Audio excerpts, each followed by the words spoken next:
So now we're live. Hello, live. I feel better. Oh, yes, of course. I still feel dead inside. That's okay. We all do. I still feel dead inside, but it's a better kind of dead inside. It's a more quality kind of dead inside. I felt dead inside for a long time. Just saying. Okay. Well, that's cheery. Hi, everybody. Hey. Welcome to Fun. Hola. I don't think Fun makes records anymore. No. God, dude, No. Don't start this on a bit. Come on. Don't get me started on that. They were fine. You're no fun. They wrote really catchy melodies. This is the first podcast in like 9 years that's talked about Fun. They wrote really catchy melodies, and only one of them really caught on as a pop song. But I think live they were probably better than they were in the studio. The format was much better. Yeah, I was about to say that. But the weird thing to me is that when Fun dropped off, Nate just, I don't know how to say his last name, Ruiz or Ruiz or whatever, but he just dropped off the face of the earth. And he had a really unique voice, and it's just bizarre to me. Hasn't Nate done a couple of solo albums though? Probably, but not enough He's to make guest me notice. appeared on a couple things. Don't worry, they'll be back. Every band is back. Yeah, Yes. absolutely. Every band is back now. Yep. They always come back, Yeah. whether you want them to or not. That was a Stephen King story. Sometimes they come back. The sequel, I'm sure one of the 18 sequels to the film version of that was called Always They Come Back. I mean, Always They Come Back for a sequel, but... Well, then there was also the What Do You Mean They've Come Back? Yeah, and oh, Jesus Christ, they've come back. I know they didn't come back. Oh, no, they didn't come back. And then I Still Know What You Did Last They Come Back. Sometimes they come back in space. Sometimes they come back in the hood, as we discussed last time. Interesting. When does the new Children of the Corn come out? I don't know, but that trailer looked okay. Yeah, it looked all right.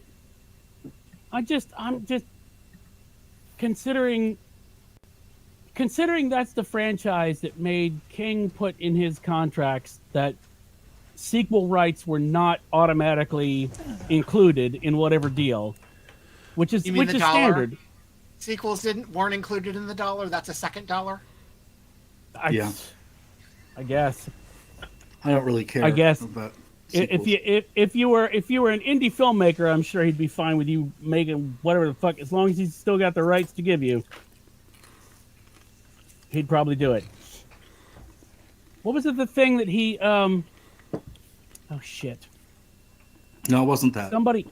Somebody kept. I think King kept the check that oh shit! Who was it? Hang on. Wasn't the Kubrick check, was it? No. It was Darabont. I think it was Darabont. The first check that he paid King for the rights to something, I think King eventually sent it back to him with a note saying, if you ever need bail money or something. But yeah, he never cashed it. But oh God, what's his face? The new Frank Darabont, baby, basically. What is the guy who did Haunting of Hill House? Okay. Oh, yeah. Something. Flanagan. Yeah. Mike Flanagan. Yeah, thank you. Teamwork. He's apparently supposed to be working on a Dark Tower adaptation. Is what I've heard. Okay. I mean, God bless anyone else taking a swing at that, because wow. I mean, a film. No, it could never be a film. It should be on whatever takes the place of HBO, something like that. But you could do it as a series. And considering he both King and I have the same opinion, which is don't just take the title of something and go make your own thing. Why don't you just go make your own thing? And that being said, Flanagan did just that with Haunting of Hill House. And it was so good. Neither King nor I give a shit. We're just like, I think he said that in his review. I don't even give a shit. It's so fucking good. Nice. I got around to it. We haven't seen it? Mm-hmm. Oh, JJ, it's so good. I mean, Cosette knows some people who worked on it, and she just warns them if I'm ever around. If he finds out you worked on this, he's just going to want to talk to you about it for the whole time until you basically have to make an excuse to leave. So it's so good. Oh, wow. Look at the time. My shoes need cleaning. Wow. Yes. It's funny because I am a big horror fan, but the last couple of years, there's been enough real life horror that I just really haven't had the this October-ish season I sat down to finally get down to watch the British horror movie Ghost Stories, because I just hadn't gotten around to it, and I'd heard it was I still need to watch it because I understand the play was amazing. It's 3 short films, and I watched the first one and I just was like, I'm done. And it's not like it's the scariest thing I've ever seen. It's just, I mean, well, inherently ghost stories are filled with sadness. Inherently they're sad stories, and it just sort of the sort of like tone along with the pain just was like, yeah, I'm not in for a ghost story right now. Go figure. And I've only turned off like, a handful of films in my life. I just, once begun is half done. Let's do it. Yep. Yeah, that's me. I wish I could have. The only film I did not walk out on, but I wish I had, because I would have gotten 18 hours of my life back, was Thin Red Line. And then finally, I had to gnaw off one of my limbs to escape. Ironically enough, the only film I've ever walked out of the theater was Children of the Corn 2. Really? Yeah, I went to a second run theater and watched it and walked out and like, because it was only a $1 or something. Yeah. Some character starts bleeding and just wouldn't stop bleeding. Like it was like Johnny Depp in the first Nightmare on Elm Street amount of blood. And I was like, not really what I'm feeling right now. This movie didn't earn that. I don't feel like staying. So I got my 50 cents worth, and they kept the 50 cents I didn't watch. Yeah. Yeah. It's like, if don't do Kill Bill amounts of blood unless you've earned Kill Bill amounts of blood. Yeah. That's a good rule for life, I think. Welcome to Blood Report. What? Welcome to Earn Your Blood Spatter. I'm sorry, I may have missed this. Did we ever figure out who the new Frank Darabont was? Mike Flanagan. Oh, Mike Flanagan. Yeah, I did.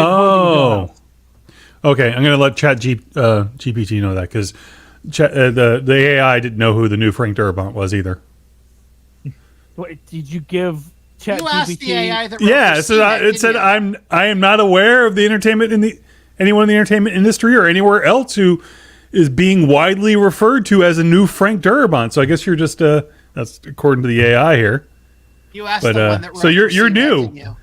I'm gonna let him know that Widge thinks.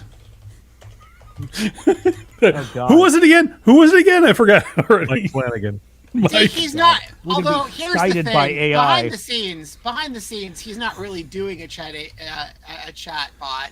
He's got like rocks. I'm just talking to rocks.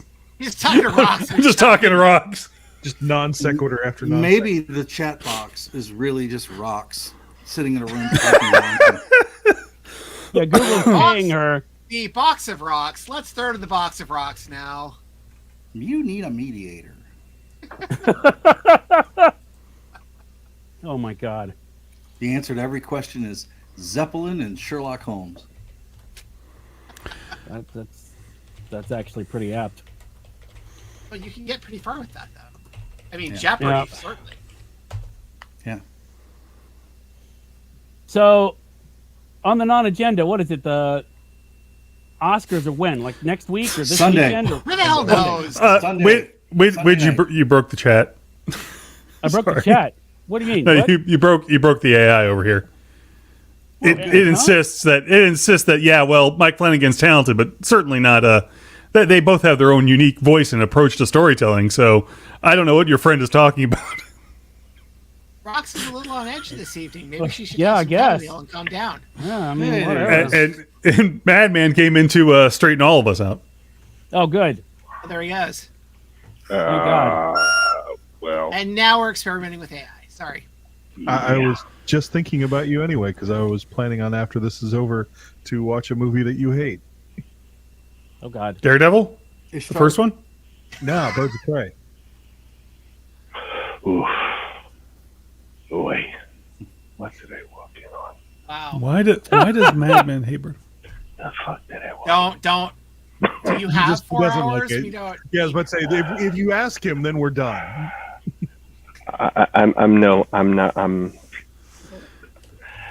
I can't speechless. answer that question. I'm pretty Taking sure I no have. questions at this time. I'm pretty sure that there's now a non-disclosure agreement on anything else I can say at this. Yeah, you just don't like it. That's fine. I wasn't a fan of the film, but just in case I have. Now there was the pandemic. Well, hey, just in case I have guests later, I would like to say that, hey, everyone did an amazing job with the material that they were given. Oh, that's right. You're official now. You got to be careful. Uh-huh. Uh-huh. He's officially a what? Exactly. I'm officially a what? He is officially a who or a what? He is officially several things. And when did he become a Dr. Seuss character? Right. Dr. What? The American version. Oh my God! So we were at the Atlanta Comic Con the other weekend, and I saw my first of the brand new Doctors, and the dude definitely was freaking British. Had the orange sweater on, had the actual plaid long sleeve jacket and pants and everything, and literally, he was like, finally, somebody knew exactly who the hell I was. Nice. He literally This had was- the outfit this was the from mod new look, promo not- shot. Yeah, this was the mod look, not the 70s look. I don't Did know he what have? they're doing with Did he have the 70s whole? thing. Did he have the whole chest hair going on? The new Doctor Who's going to have? I didn't notice, but because we went into a very lengthy discussion of trying to find the women's H&M orange sweater that is no longer in circulation that they used for his outfit. Oh, it'll Yeah. come back. It'll be a limited edition thing. It will This now. this is number 15. Yes, Huh? this will be 15. Unless the Is- tenant thing is is something it? else. Is Well, yes, but according to the things we know in the press now, it's it? I Yeah. guess. Well, things we don't know in the press later. He's doing photos maybe for Red Nose Day in the new outfit. So, Nice. And yeah.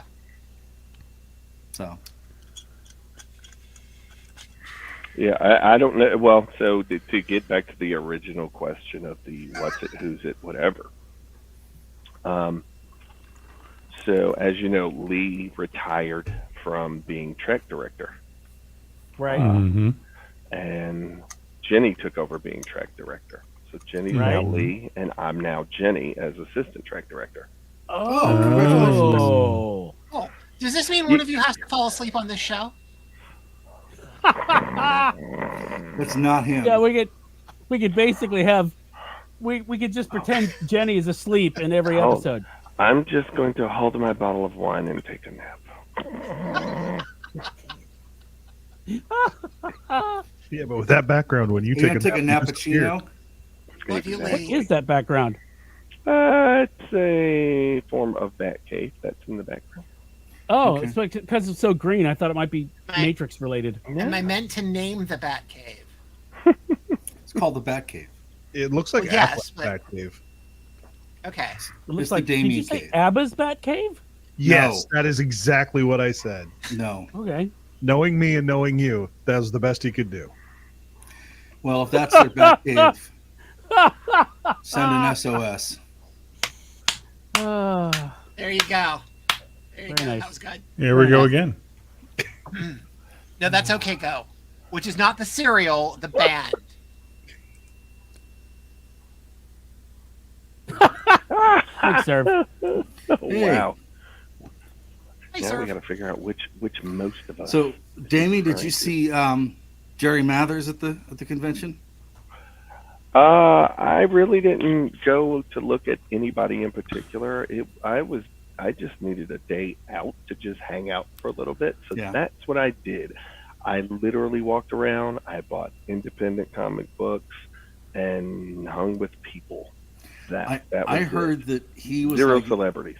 yeah, I heard that he was like the nicest guy in the world. That he was just basically like, if you walk by his table, it was like, "Hey, how you doing?"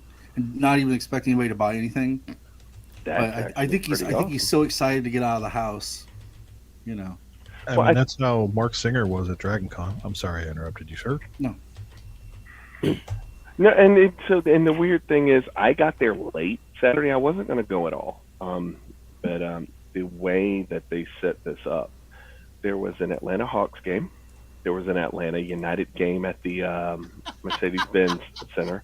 There was a Oh, I concert. forgot about that. There was another concert going on. So, and you had Atlanta Comic Con at the Georgia World Congress Center. So that was It- just in the center. It took me an hour to just get. Put it this way: parking for this convention cost me more than actually going to Dragon Con at this point. That's how bad it was. And literally, by the time someone said, "Hey, you may want to do something else because to get here because traffic is," I spent an hour sitting What in was the traffic. concert? Oh, I have no idea. I don't know. Look, it was just me, my bottle of water, and a backpack full of hand pies. wow. Yes, walking around the convention giving out cherry and apple hand pies. So were you a villain in a hostess ad? Nice. Haven't I always been? He was cosplaying as the Golden Oldie. It depends on Sorry, the deep hostess cut. ad. Deep cut. Not So a, how did not an you- imaginary story? How did you not run into a celebrity? Because you seem to be a magnet for just running into random celebrities, usually more than once. Without saying anything negative that may impact my future guest, right? Jesus. I actually purposefully, like with that convention, I actually, unless it's something I really, really, really want, I generally don't go to that one for the guest, right? Oh, I know, but they just seem to run into you. They seem to be attracted to you. I wasn't there for a very long time. Okay.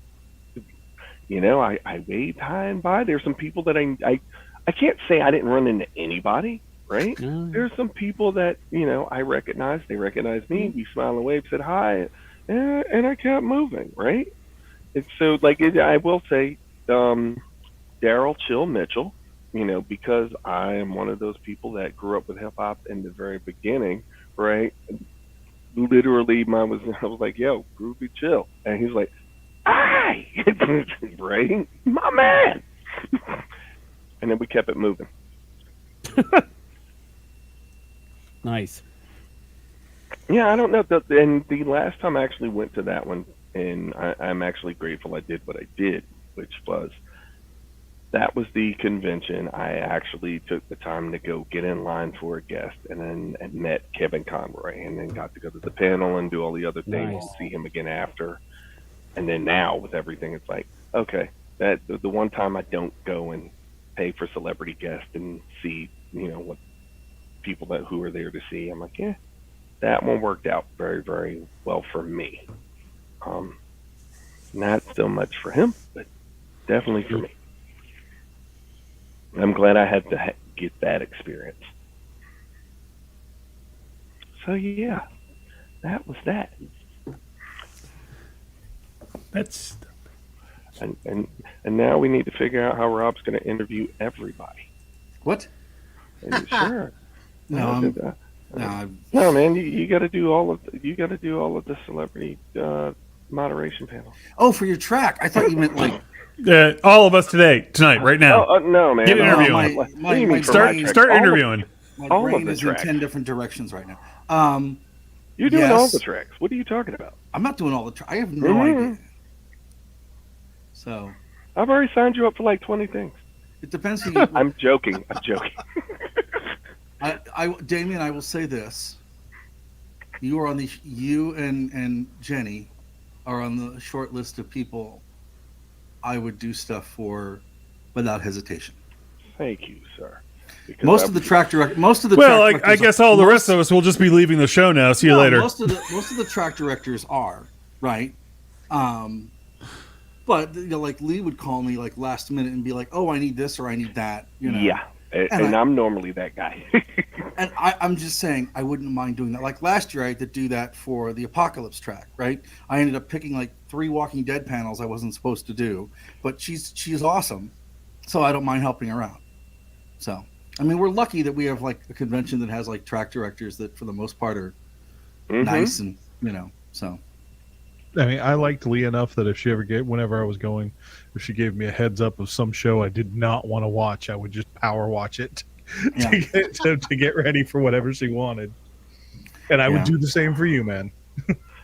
Well, I mean, here's the deal. At this point, to quote Ye, no one man should have all this power. Damien, I'm just gonna say I have pitched a Thursday thing that may actually happen. Okay. 3 words: All right. desert, island, discs. Ooh.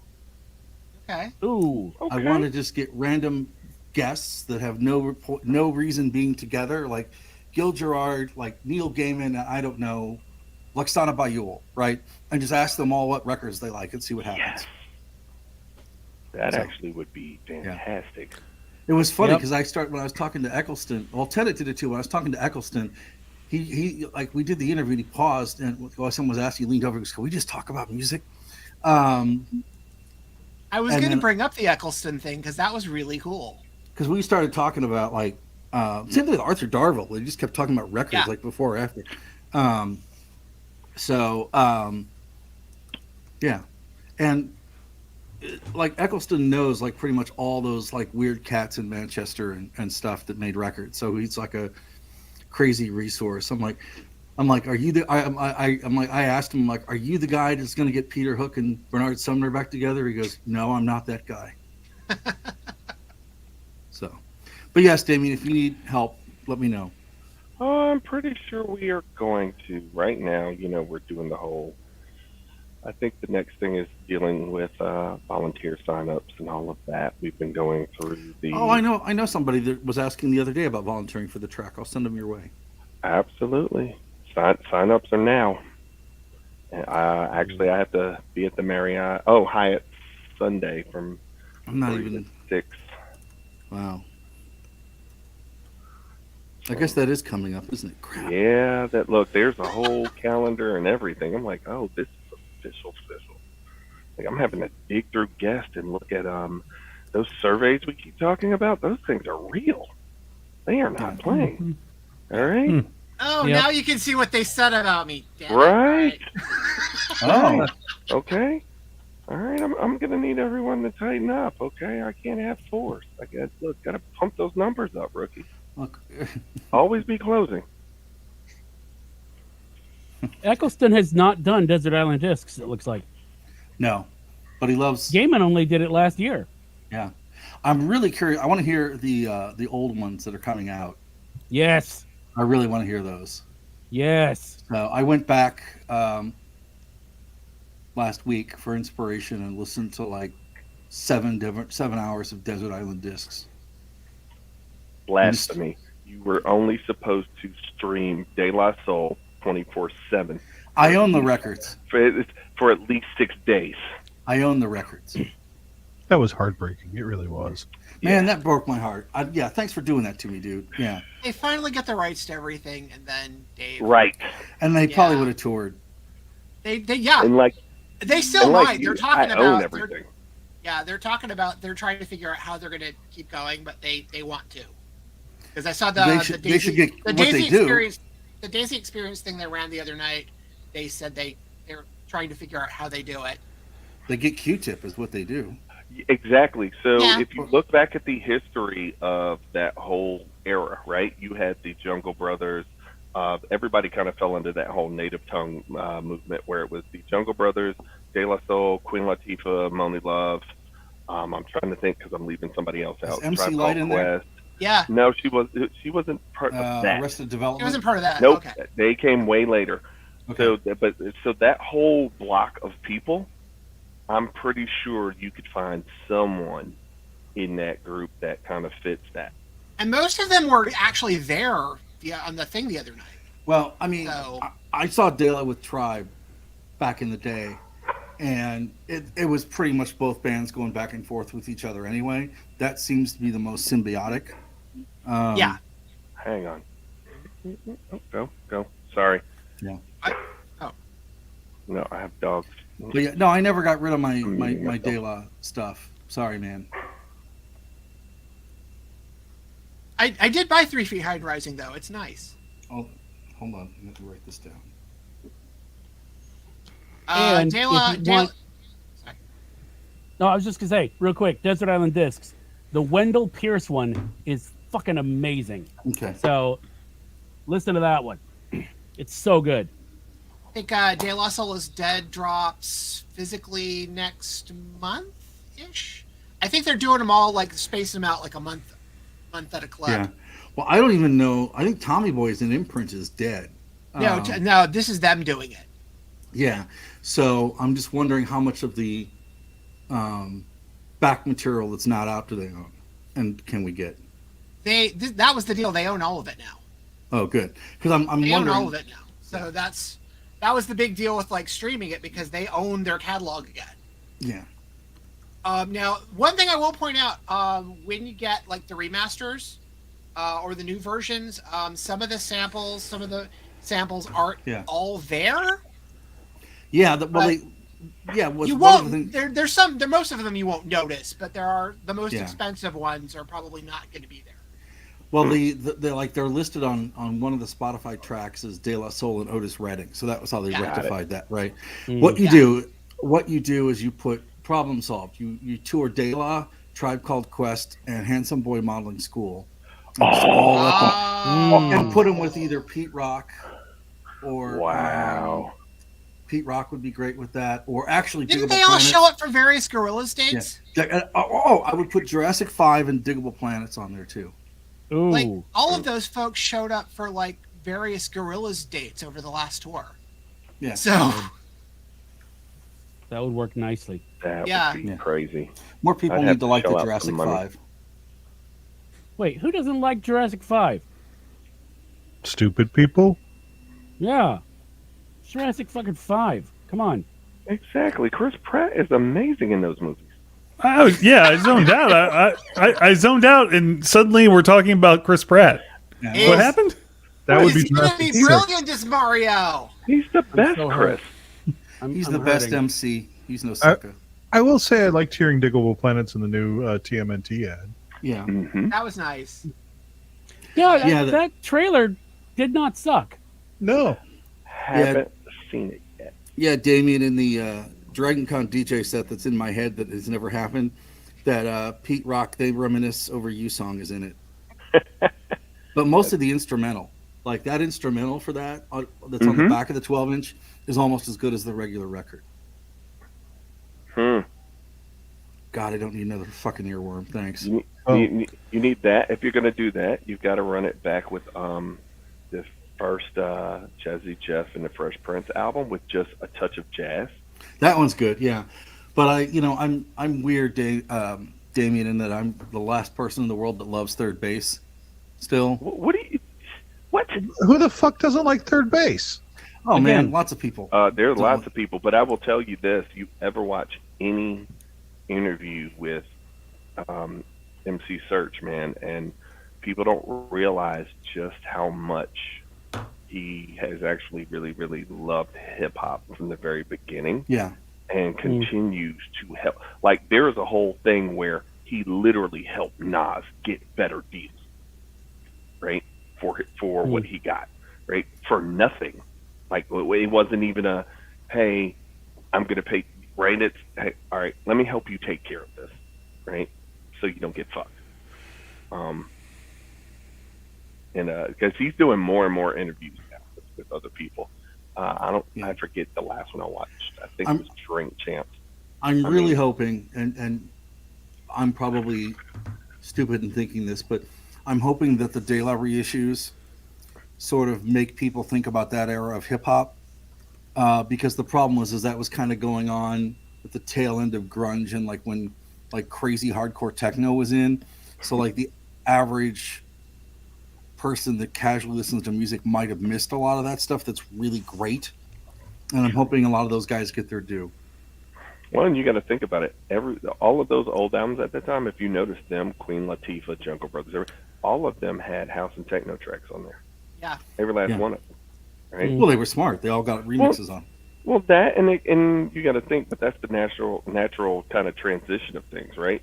Early on, like people like, well, what is Kraftwerk? And I'm like, well, they're right at the beginning of hip hop. There were so many DJs that were actually using Kraftwerk because it worked right in with. Kraftwerk and Noi, and right, but it folded right into Planet Rock, the Soul Sonic Force, right? So all of that with hip hop and dance and b-boys and all of those other things, all of that music kind of just cycled right in. What I love is that there is no record by Cab Calloway or Fats Waller's Ain't Misbehavin' that does not go perfectly in a DJ set next to a De La Soul record or a Tribe record. It's like you can escape easily with any of those two records. Or any of those guys. They definitely, have dug in the crates for all of those samples that they end up getting.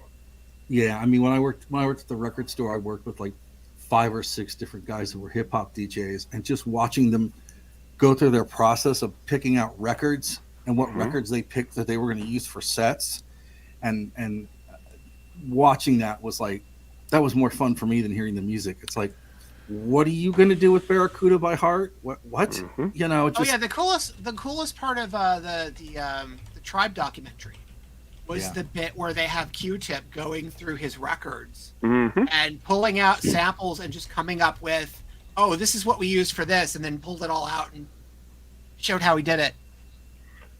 So there's a show on Sirius XM that I'm not a huge fan of the host.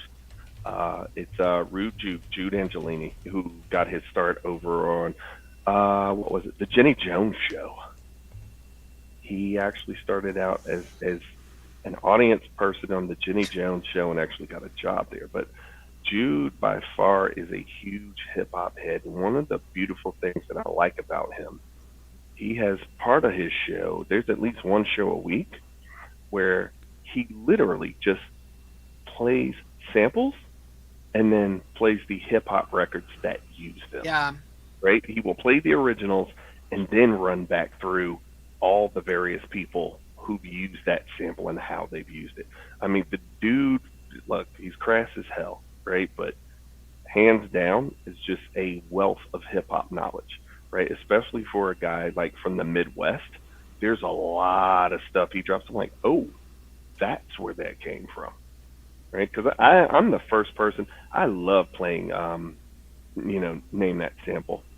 I actually got to sit years ago. DJ Rectangle had become world champion in turntablism, right? And he came to Atlanta, and literally, it was like 30 people in Cheshire Bridge in this little tiny warehouse behind where the chamber used to be. Right? Like literally, it's the building right behind the chamber in the same group of warehouses. And no one was inside, so it got to the point. It was just DJs and a few people that were their friends and XYZ outside. The decks got moved actually out to the loading dock area out porch, and literally every DJ out there, because all of them were all doing hip hop and breakbeat at that time, and literally they just started playing around with each other, playing Name That Beat, going back and forth with samples. And one of the most fun times ever, just sitting in a Yeah. chair watching DJs try to stump each other. Nice. That you could make a show out of that now. Yeah. You- Well, they did. look, They did you versus, can. didn't they? But what? Well, isn't that how versus started? Oh, I don't know. Hmm, Just the DJs kind of not going after quite. each other? Really? No? Okay. Look, that one was the who had the bigger hits, Oh. and some of that's just bad blood. Ah, okay. Whatever happens, Swiss Beats is a genius for throwing that together. Yeah, in the weird Dragon Con DJ set that I've not done that's in my head, both De La and Tribe are in that. And a couple of, like, Jurassic 5's also in it. And like I have this like whole 45-minute thing of hip hop I would do that I just think of as hip hop for white people. Because you can't go too far out. Well, But the yeah. other thing is now, since it's all on Spotify, I was thinking about like doing a randomizer list and like using all the De La skits as like interstitials between the songs. Yes. Like picking like my favorite De La skits on the records, and then just putting them between the songs. I don't know. Or just do a whole thing of just the De La skits. Yeah. De La Yeah. Skit Supercut. That's it. Let me know when you do that. Oh, everyone will know when I do that. Everyone will know. Oh, speaking of everyone knowing, Yeah. I don't know if everyone saw Rob's new show is up. Yes. It So, is. Rob, tell us about your new show, because it's So- pretty sweet. I So listened to it there's a today. guy named John Robb who is a music writer, and he's nuts, and I mean that the best possible way possible. He's in a punk band called the Membranes, and he's written about like tons of music stuff. But he runs a website called Louder Than War, and they have started a radio station called Louder Than War Radio, and basically they put out a call for DJ people. And I sent the note to Widge because I know he was looking to do a radio thing, and I was like kind of on the fence of doing it. And then I got an email from somebody saying, "Hey, are you going to do this?" And I'm like, I'm busy. And then I got another email, "Hey, are you going to do this?" So finally I sent one in. I'm like, I'm curious to see what's going to happen, if they'd even take it. So anyway, it ended up happening. So then it's like, holy crap, I'm committing to recording at home. So then it was like, find a closet, try to figure out how I'm going to plan 2 radio shows a week now, and go with it. So then I sort of like just figured, okay, I can make it deeper than my show because I've got 2 hours, but I don't have to play like PSAs or announcements or anything. And if I want to go into longer, deeper cuts, I can. And if I want to play something that's a little off base, I can do that too. I can kind of experiment a little, and it was kind of fun trying to figure that out. And then the coming up with the name took like a week. That was driving me nuts. So finally, it all settled in, and it's Mondays from 6 to 8 Greenwich Mean Time. So roughly that's 12 to 2 Central and 1 to 3 Eastern Mondays. And if you go to the Louder Than War radio site, you just type in Louder Than War radio, you can go in, and then there's a link to Mixcloud where you can save the archive shows. You also can listen to it in real time on their app, or I think Apple Music or Google Play. And so I'm gonna kind of just play a little bit of everything, and kind of see where it goes. That's the long and short of it, But it's been interesting because it's totally it's almost like having done a radio an in-time radio show for so long. I almost had to deconstruct how I think about doing a radio show because I have to pre-record, right? Then I'm like, oh, I better actually have a plan. I actually should plan out what I'm going to play for the entire show and time it.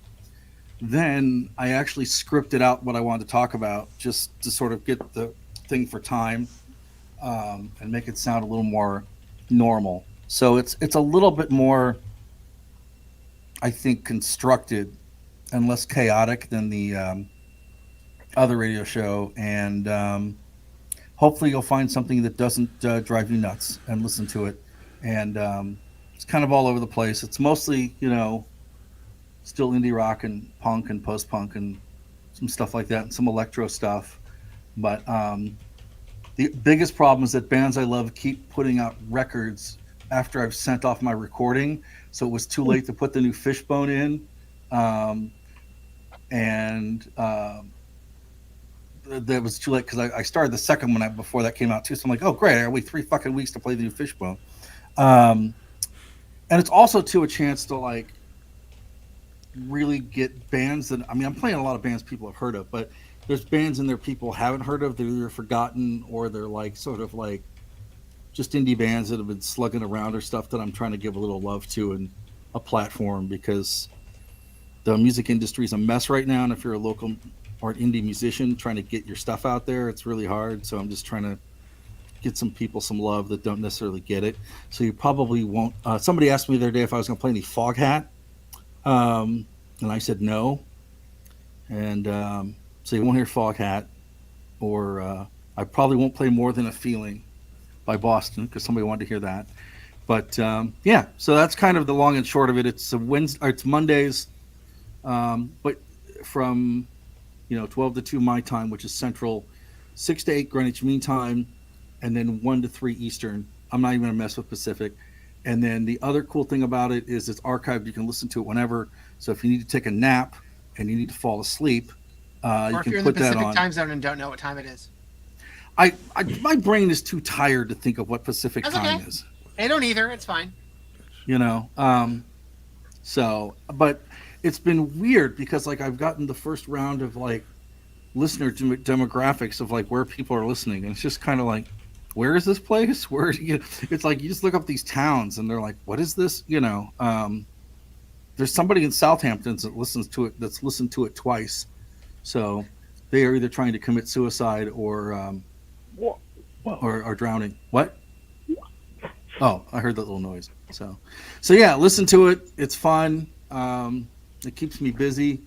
It is probably going to make my wife stab me in my sleep because I say, hey, what do you think this song would go into this song? And she's like, call Tuffley, and just walks out of the room. Wow. And I said, hey, honey, there's a new Fishbone. Oh, then you and Witch can have a dance party.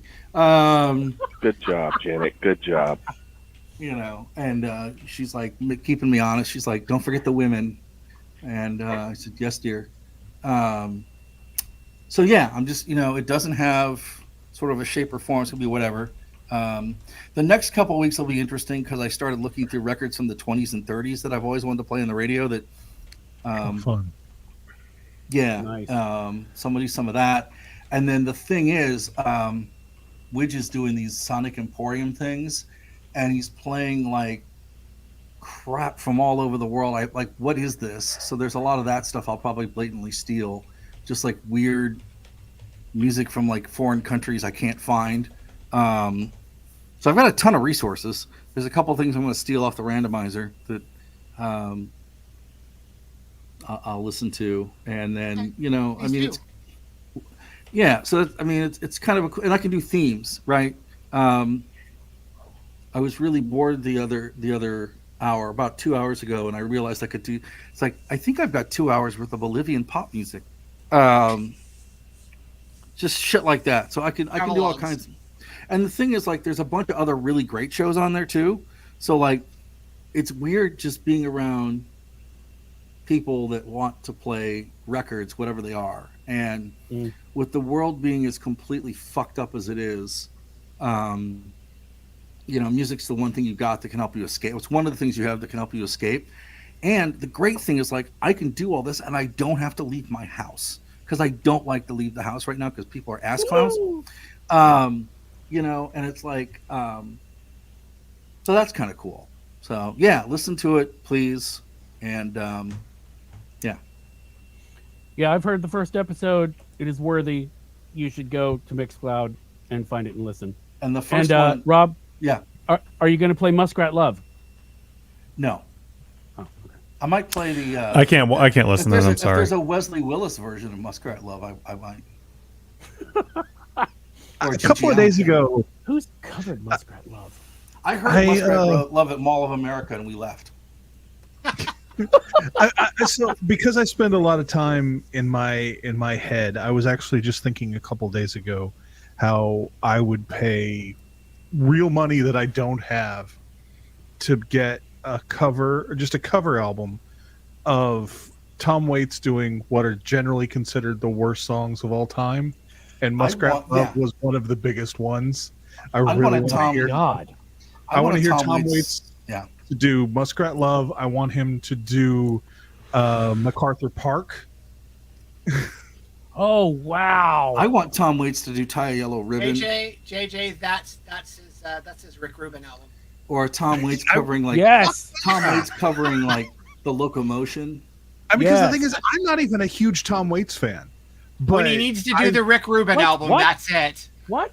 How? What? JJ? You I seem to me like you would be the perfect Tom Waits fan. Here's this the thing. man also watches Birds of Prey. Yeah, well, don't hold that against him. Oh, damn.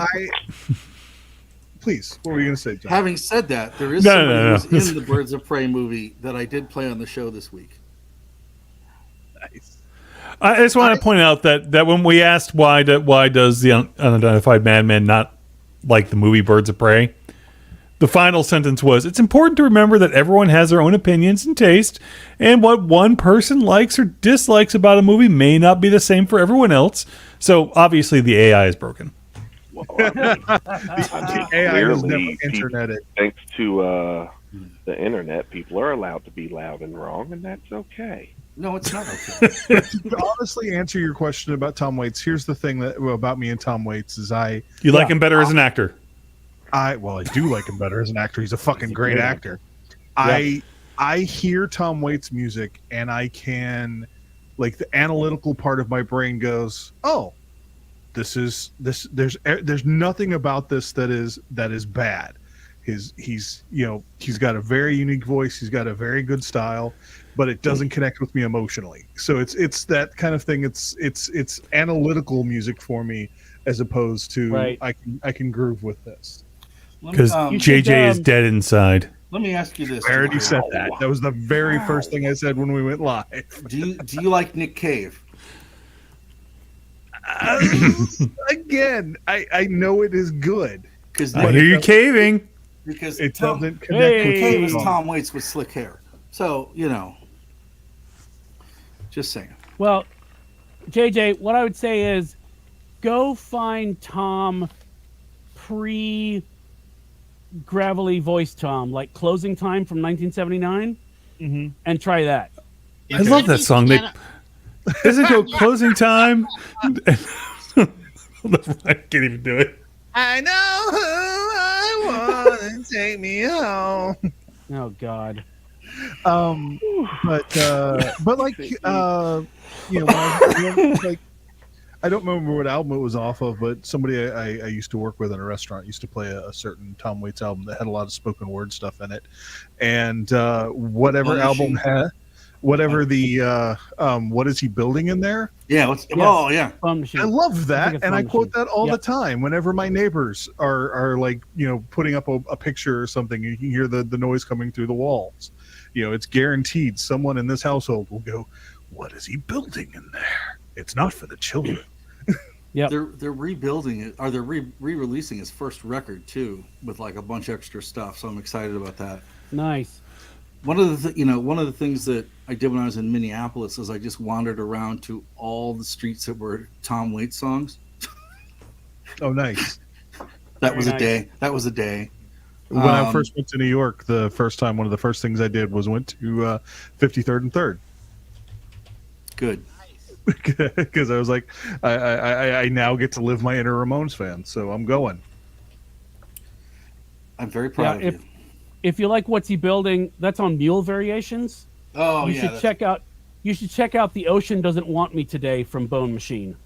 Okay. That's another spoken word one, which is great. But seriously, try Closing Time.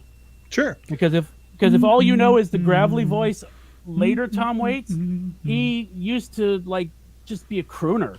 So early piano ballad, Tom Waits. There you go. Yeah. Yeah, I mean, the first thing I ever heard Tom Waits' voice on was Tommy the Cat. So, Yeah. Yep. Yeah. Well, so many people. But like, yeah, mine was Frank's Wild Years. Oh yeah. And I remember I called the radio station because I wanted to find out who the hell does this song, because it was Dr. Shepard's Electric Medicine Show was the show on the radio. Okay, and that's the best name ever. It's pretty great. And I called. You'll appreciate this. Well, you'll all appreciate this, but Robin Tuffing especially. So he played it every few weeks, and finally I called and I said, "Okay, I just got to ask you. There's this song that you play, and it's got this kind of jazz thing." And he goes, "Frank's Wild Years, Tom Waits." I was like, Yeah. "Okay, thanks." That's all See, I I don't said even- was, "It's got this jazz thing going," and she's like, "There it is." I don't even answer the phone anymore.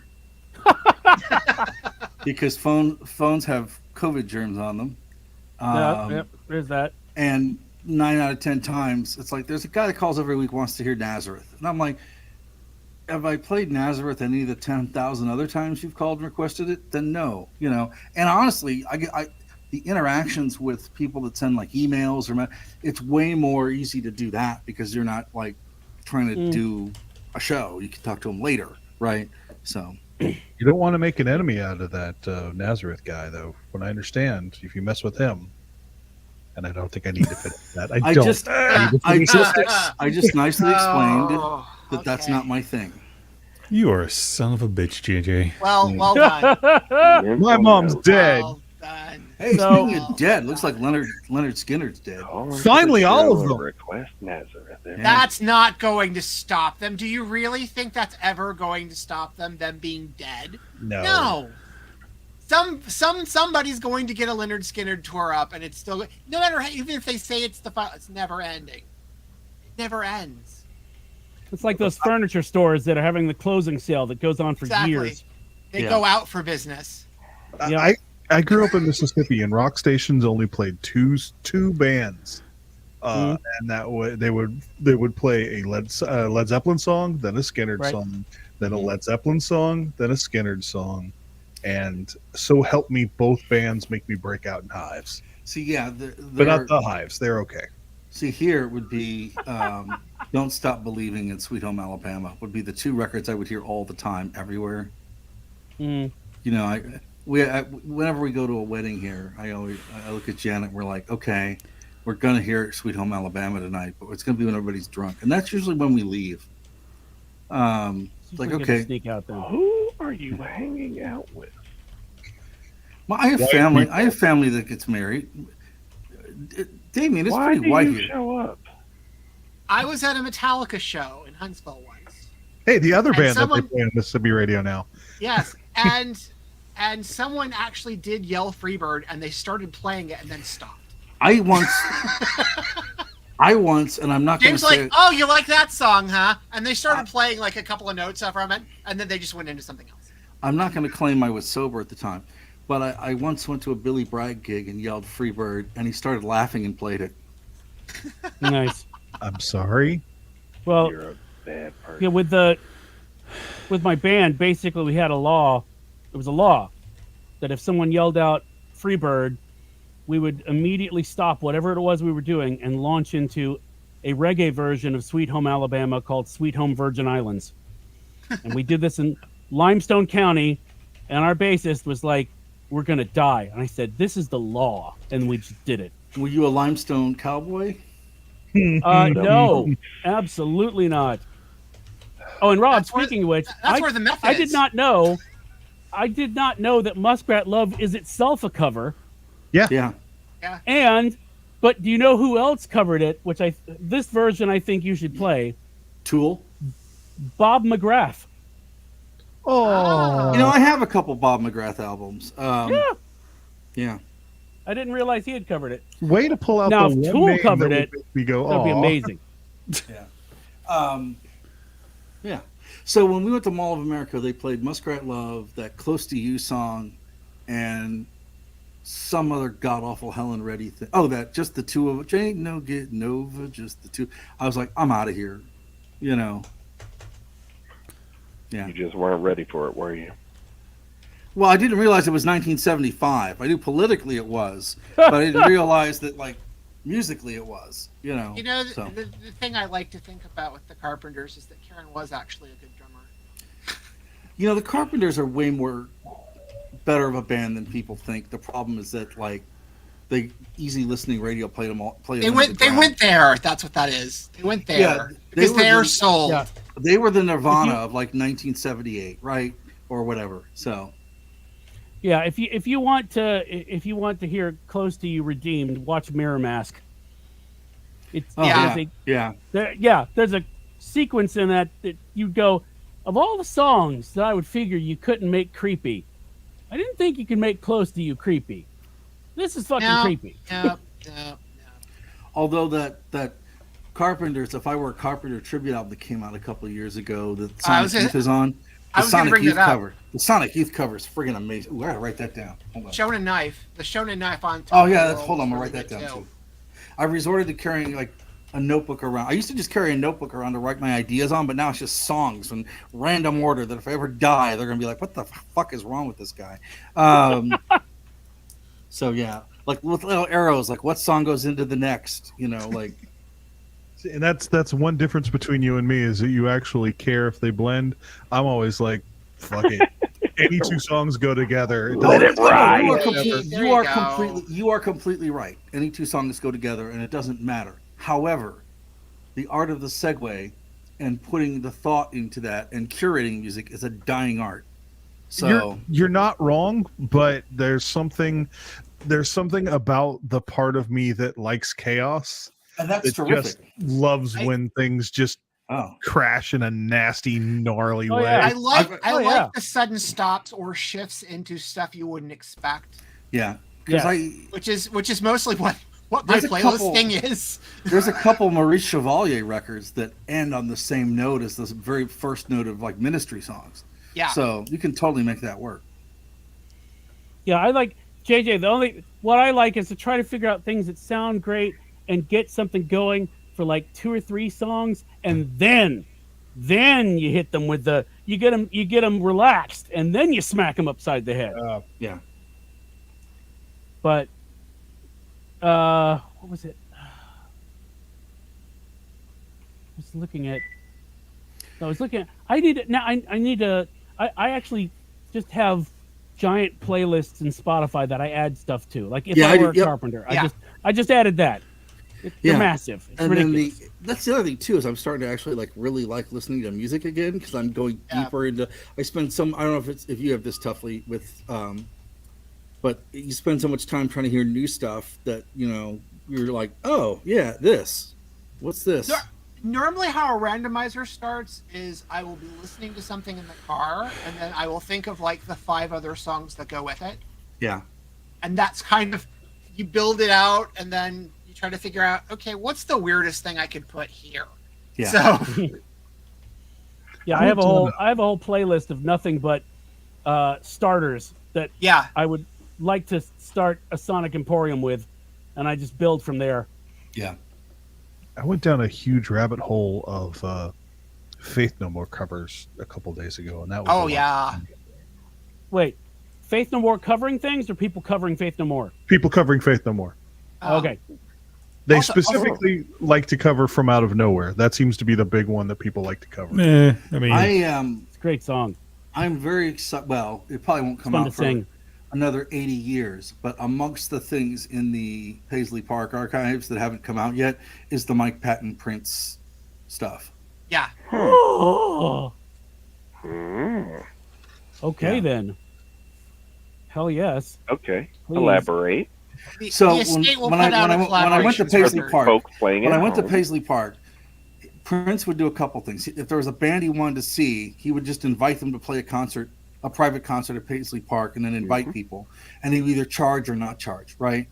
So like you could go see a lot of bands, their sets are done by 11. They show up at Paisley Park like 1 and they play till like 5 in the morning, whatever, right? The other thing is he'd invite musicians that he was interested in and either just talk to them and pick their brain or just play records with them. So like there's a whole album with Miles Davis in the vault that's locked up in legal hell, right? There's like a 5 tracks with allegedly there's like 5 tracks with Bowie and Prince, and there's just like all this crazy shit. Well, because there's a New Year's Eve party that comes with the with one of the versions of Sign of the Times. Yeah, but they have the New Year's Eve show where that's the only time Miles Davis did the thing that was supposed to be on Sign of the Times that didn't make Sign of the Times. Yeah, and there was like a whole album of that apparently. Yeah, and he had a whole studio made with a concrete wall, so like if jazz musicians performed in there, the acoustics would be perfect for them, as opposed to if you put a guitarist in there, right? So yeah, I would be okay with them just releasing whatever. Well, the problem is a lot of it's not mastered or not. Okay, we don't care. Don't give a shit. What was it? The piano record wasn't very well mastered either, but they put it out anyway. So, well, I thought that was great. Yeah, that was a great record. Yeah, but yeah, so I want all the Paisley Park releases, and then I want all the Summer of Soul releases. I just want all of it. I don't care what. It doesn't have to be remastered or anything. Just give it to me. I just need it. I want the Elvis and the Beatles session. And I also want to hear the part where they said, hey, we should call Jerry Lee Lewis and have him come over. And I want to hear that stuff. Fuck yeah. So. Oh, there are so many horrible jokes going through my head. Right yes.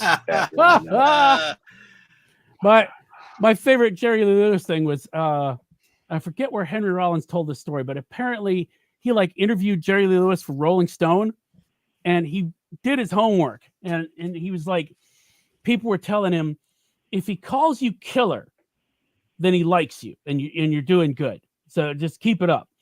So he basically went to Jerry Lee Lewis's place, and had done his homework, and so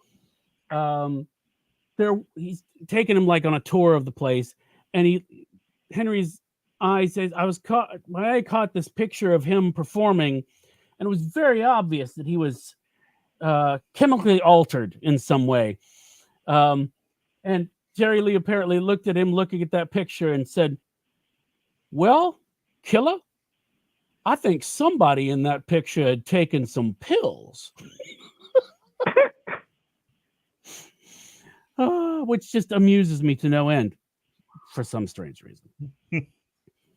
But yeah, there's nothing that makes me want to hear something more than people saying, oh, it's locked in the vault, you can't hear it.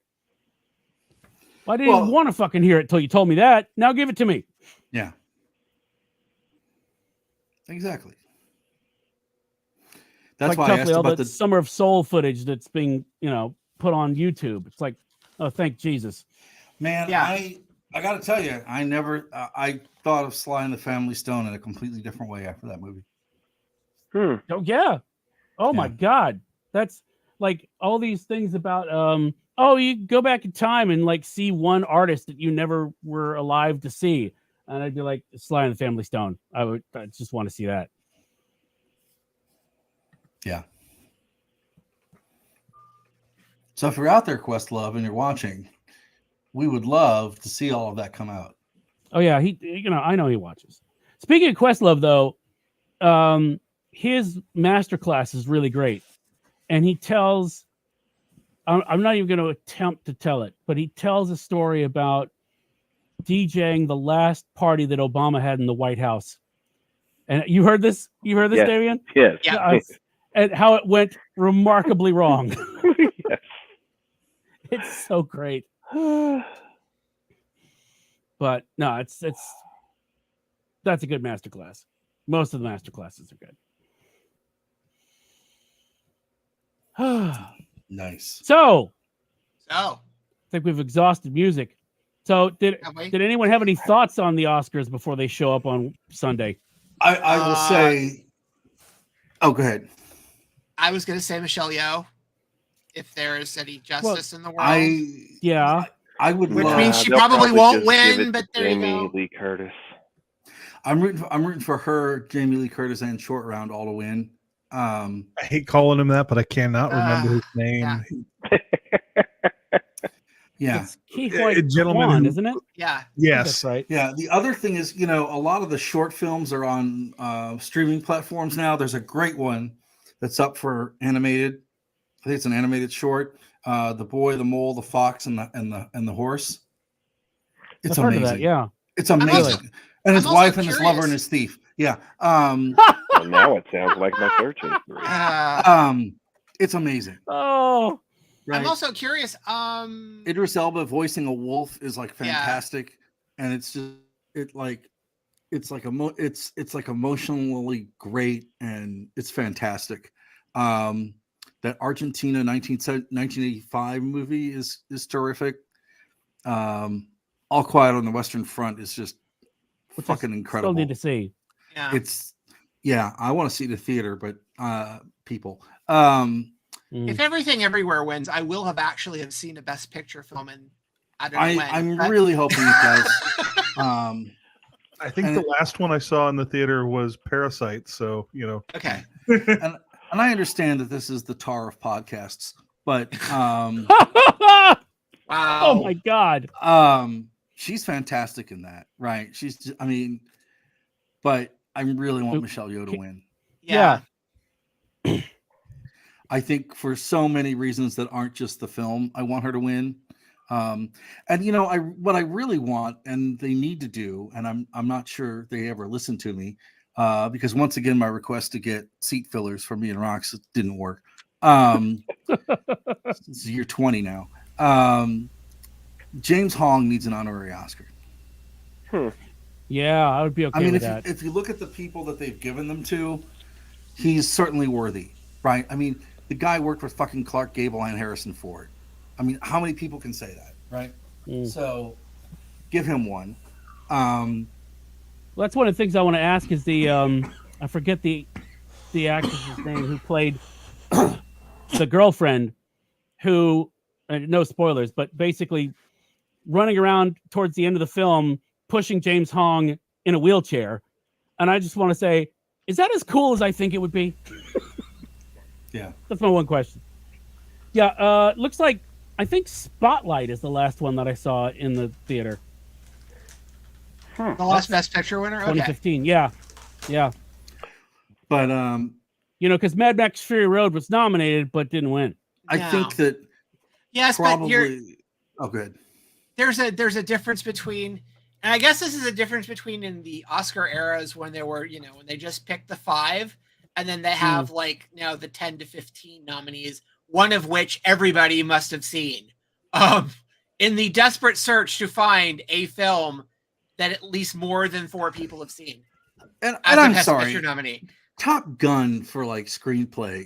It's just fucking asinine. I'm sorry. Right now, hold the phone real quick because I haven't looked. Are you serious? Top Gun? it's up for Hang screenplay. on. Yeah. It's up for screenplay and best picture. I mean, I can make an argument for best picture to a degree, but just from a technology standpoint, because people saw it. Well, once you got 10 nominees to fill. Fine, if we're doing that, I'm nominating Transformers. Damn it. Well, here's the thing. But here's the thing too. Oh here's God! The thing, too. Wait, which one? The animated movie? Avatar All of didn't them. make the list, did it? Oh God! No. All of them. So Yes, it did. It did. So it's like Top Gun's there, Avatar's there. I haven't seen Avatar. Good. I can't find people who did, but apparently people did. So, But I was just saying that to somebody else the other day. That how is it? I'm looking around this room. This is like the movie that's made the most money in the history of money, exactly. and none of us have seen it. I didn't see the first. I'm looking at 10 different people. None of you have seen it. Well, I just have I'm no gonna have interest some in it. strong objections against colonization, but Yeah, Oh, there you that's go. the first There's part. that. I watched One- Fern Gully as a kid, so I'm okay right now. I saw Watch it the the first Fern- time when it was Yeah. called Fern Gully, James Um, Cameron. I Watch love, the Fern Gully with Tone Loc. Don't watch the I- Fern Gully without Tone Loc. I have to say, I love Exactly. Banshees of Inisharan. I hated that movie. Yeah, it stuck with me. But Brendan Gleeson is so fucking grumpy in it. He's great. Yes. That guy's in the Curmudgeon Hall of Fame. He is, but he's such an yes. asshole in that movie. I know, Such but an asshole. But that's the thing. In real life, he's like so not that Yeah. it's acting, right? I think Colin Farrell's probably gonna get Best Actor. So Doc says Dances with Smurfs 2, Waterworld. Uh-huh. I do love the fact that the Daniels are up for an Oscar. Doc is actually in the room. Yes, sir. Hey, Doc. Ah, Hey, he's in the Oh, room. hey! Long time no But- see. Call, They, the call is The, coming from inside the room. thank you. He's Let me right. do it. but the fact that the I'm trying to guys find that made the Daniel Radcliffe farting corpse movie are up for an Oscar just makes me really, really happy. When was the last Yeah. time have two directors actually won? When it was a directing team? Good 'Cause that's question. I'm curious. Don't we have a research person for that? I mean, Yeah, the chat. Hold on, let me ask the chat real quick. What is? Don't ask the chat. The chat bot will I'll ask ask the folks AI. Oh, Oscar. God. because the Coen Jesus. didn't win for No What Country. is I don't movie? think. No. Wait, did See- they? And they didn't win for True Grit? Best director? I don't think they did. so. No. Yeah. Fargo, maybe did they win for Fargo? Screenplay, I maybe, don't know. but not Best Picture, I don't think. No. I'm still trying to find a fucking. What happened to the box office mojo adjusted? Actually, so the AI did deliver, Yes. apparently, and because it's AI, we don't have to check any of its results. No. It says actually the Coen brothers did win. Joel and Ethan won for No Country for Old Men in 2007, Okay. and they are the only duo to ever actually do that Okay. in the history of the Academy Awards. And oddly, for the movie of theirs I like probably the least. Yeah. Oh, wow. I mean, it's not that it's a bad movie, but they have a laundry list of things I think are better movies. So, though I did see Widge's list on Facebook that Lebowski is not high on his personal estimation. Though I think Miller's No. Crossing is actually one of their best ones. I think Miller's Crossing is their best film. So Yeah, my problem with Big Lebowski is it just struck me as a bunch of like stuff that they had shaved off of some other films, and they said, "Well, we need to use this for something," and then Oh, it's Have you ever- 100% 2 hours of incredibly self-indulgent jokes, but all the people involved sell it so well that I'm okay with that. Have you ever Okay. done I mean- a double feature of The Big Sleep followed by The Big Lebowski? It's a hell of a double feature when you see how much the Coens took the structure of The Big Sleep and turned it into The Big Lebowski. It's brilliant. well, lots of people have been stealing from The Big Sleep, but yes, So that's a parallel I had not previously sat down and tried, but Yeah. now I'm going to have to. No, Oh Brother's still my favorite. Where that's going. Yeah. I think they've Yep. done. But that's because I'm a huge sucker for The Odyssey and Ulysses. So I love that one, but Miller's Crossing is still just it's so gorgeous looking still. Weird but side it note- doesn't. But it doesn't have John Goodman as a Cyclops leading a flock of sheep in white hoods. So No, No. no, that's it weird. does not. weird side note with that movie though with Oh Brother. So the scene where they're in the movie theater, that movie theater was the high school that housed the High School of Performing Arts that I went to, and I performed on that stage many times. Ooh, No. that's I'll throw that out there. that's better than 6 degrees. It's 6 degrees of JJ. Nice.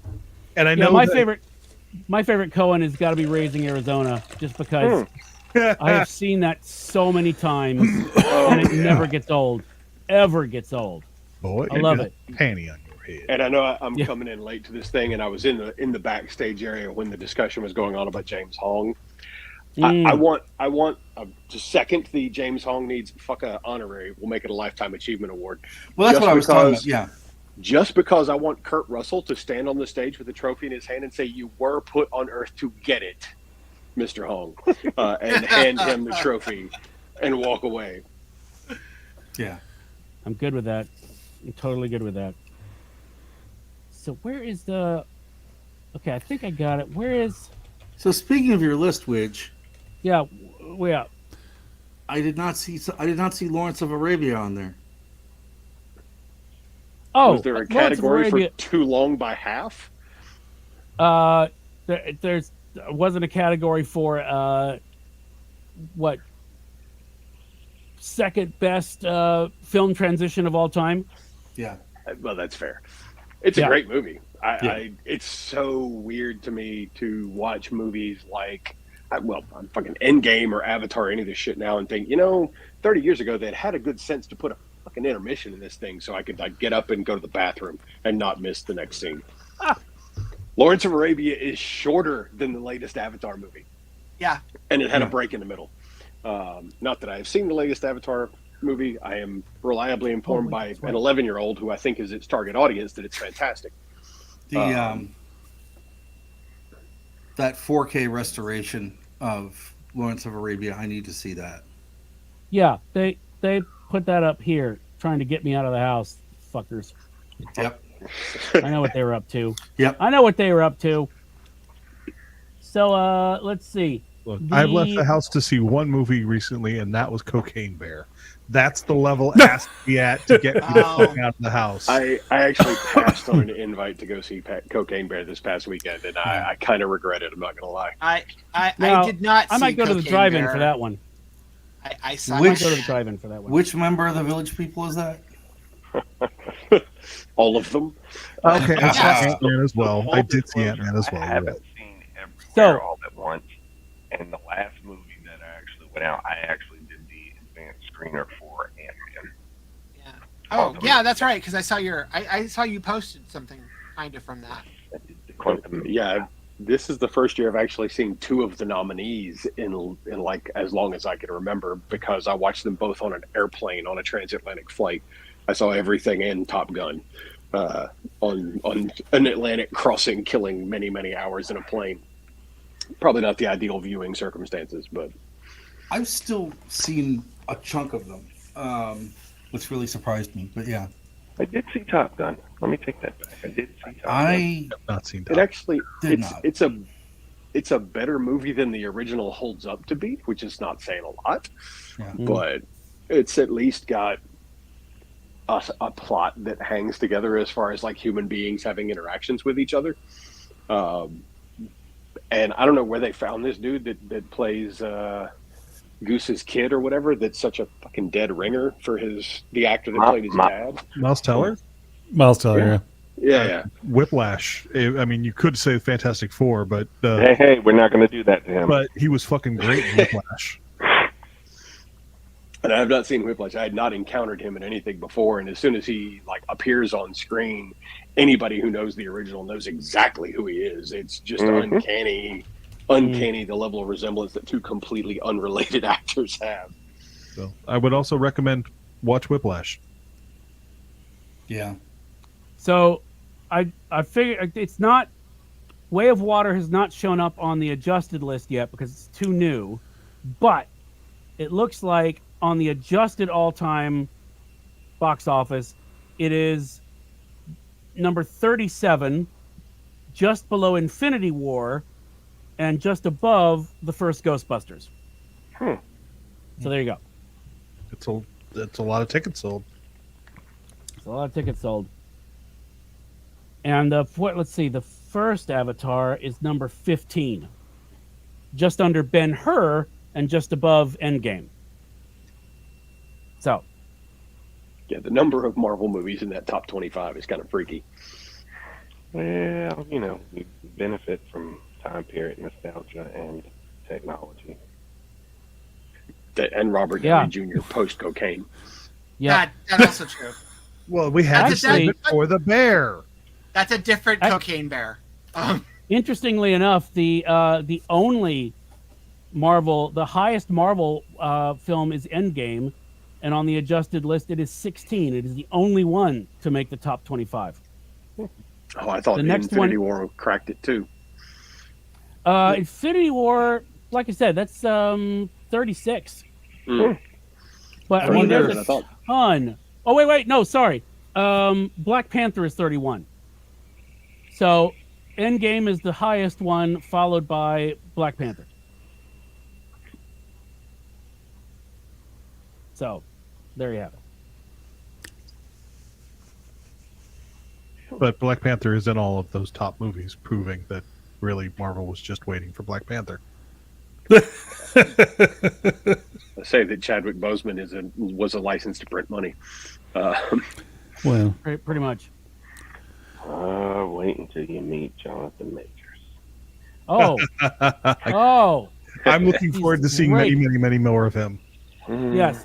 I need to go back and watch Lovecraft Country, but he just Oh, he's- the fact that I mean not to, I won't spoil the show that I'm talking about. It's Marvel related, but the final episode of it is primarily three people in a room talking, and Majors And it's is one of mostly him. them.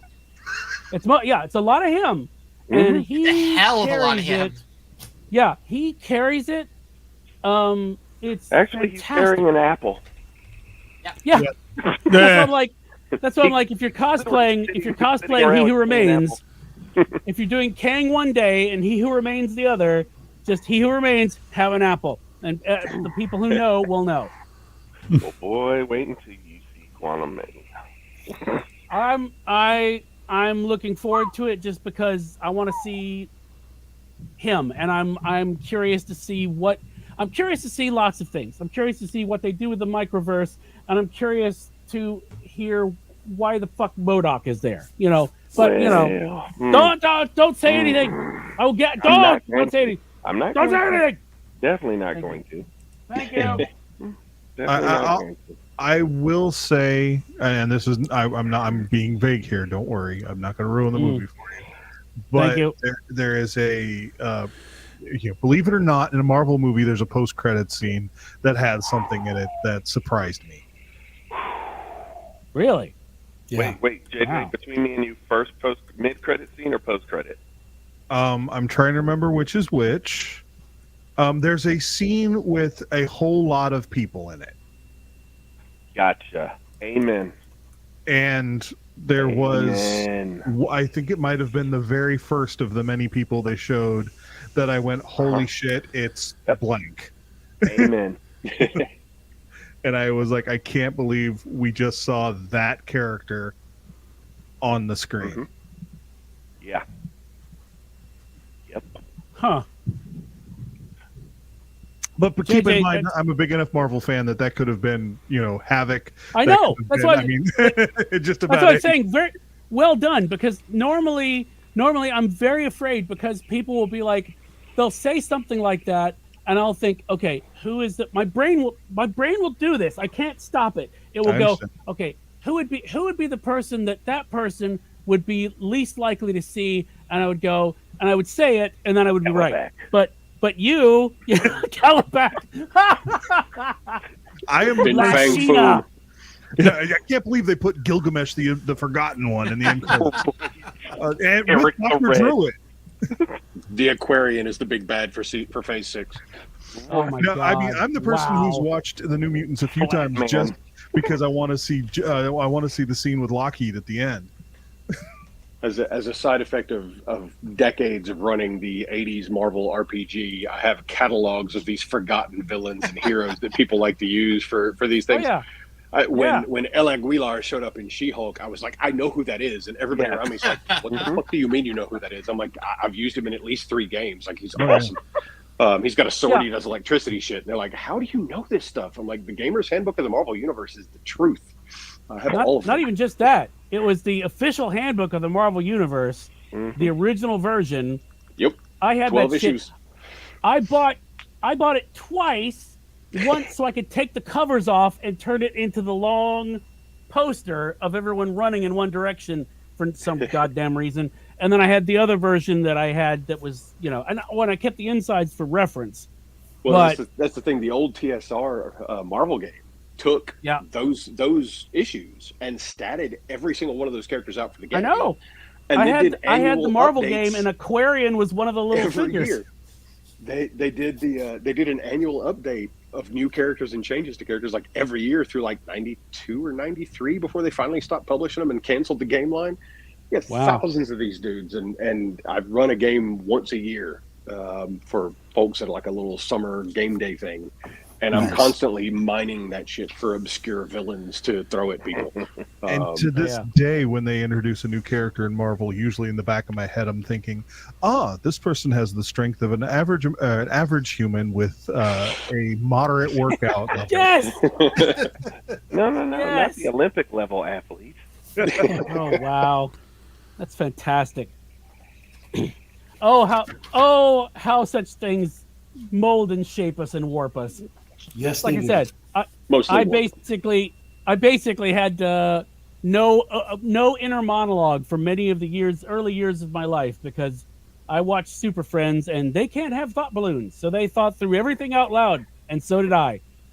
I swear to God, I was like, why do I always talk to myself and think through everything out loud? And then I thought, oh, because Batman did it in Super Friends. That's why. When I was Confuses the shit out of your coworkers. Because I they're know. not, because they weren't in a Chris Claremont book. That's why. when Because he I would caption the shit out of everything. and your captions will judge you. Yes. Oh wait, not that, but he didn't caption as much as Kevin Smith did. Holy shit! Yeah. His Daredevil run, it was like, where's the art? There's just words. When I was trying, I love Kevin, but he can't say anything in 10 words if he could say it in 50. yeah. No. When we were trying to do more long form improv with my improv group, and people were having a little bit of trouble trying to convey story going forward. So you want to hint to people that you're working with where the story might be going, and so that's how I explained how the best way to do that was to just pretend you're in the Super Friends. So just in a way that no human being actually would go, oh, you know what I need to do? I need to go to the grocery store where I will probably meet up with Sue and we can look at various cheeses.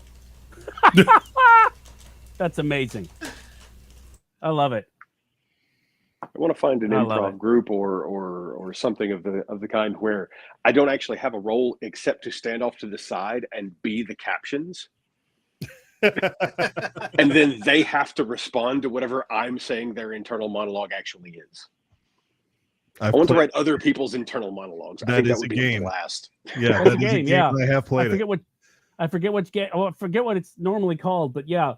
I've learned that every improv game is colloquially named, so whatever you say is right.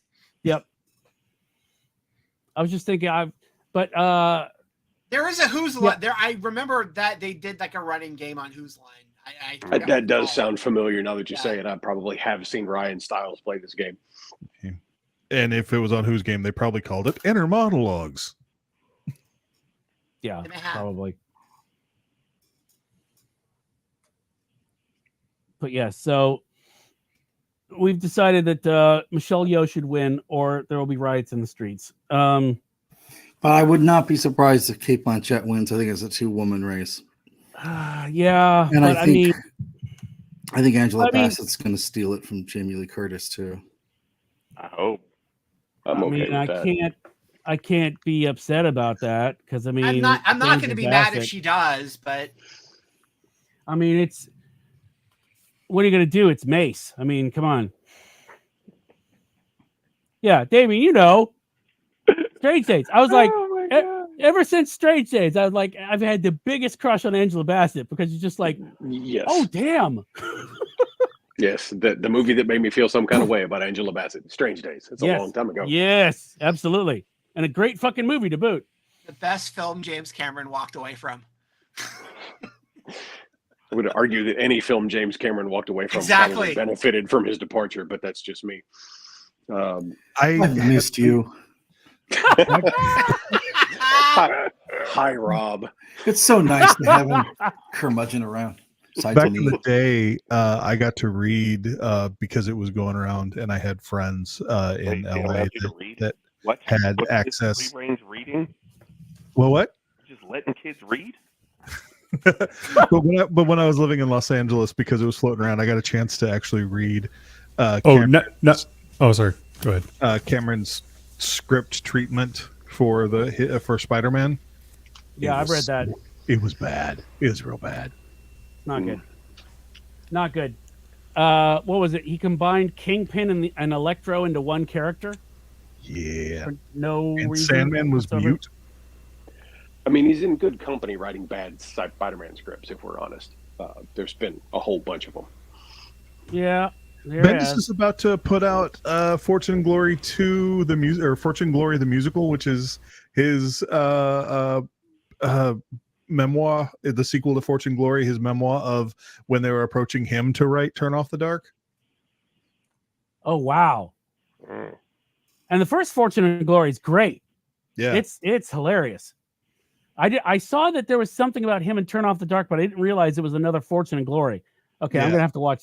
I'm gonna have to get so, that. So what was the deal? Was that when Marvel stepped in, tried to do something creatively to fix the script, or I think know that's there when was George one Santos became a producer.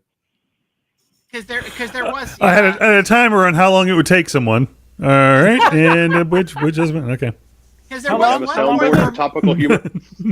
there was one point where Marvel actually looked at the thing and went, "Okay, you guys need to fix this." Where once Disney acquired the company, they at one point looked at the script and said, "Okay, you guys need to fix this." I mean, the script, sure, but also somebody should have said, you know what band I think would be a great band for Spider-Man? Not you two. I mean, come on. The Ramones were right there. Every song. Literally Floor. standing right next to the stage. Like, They're like- literally right there.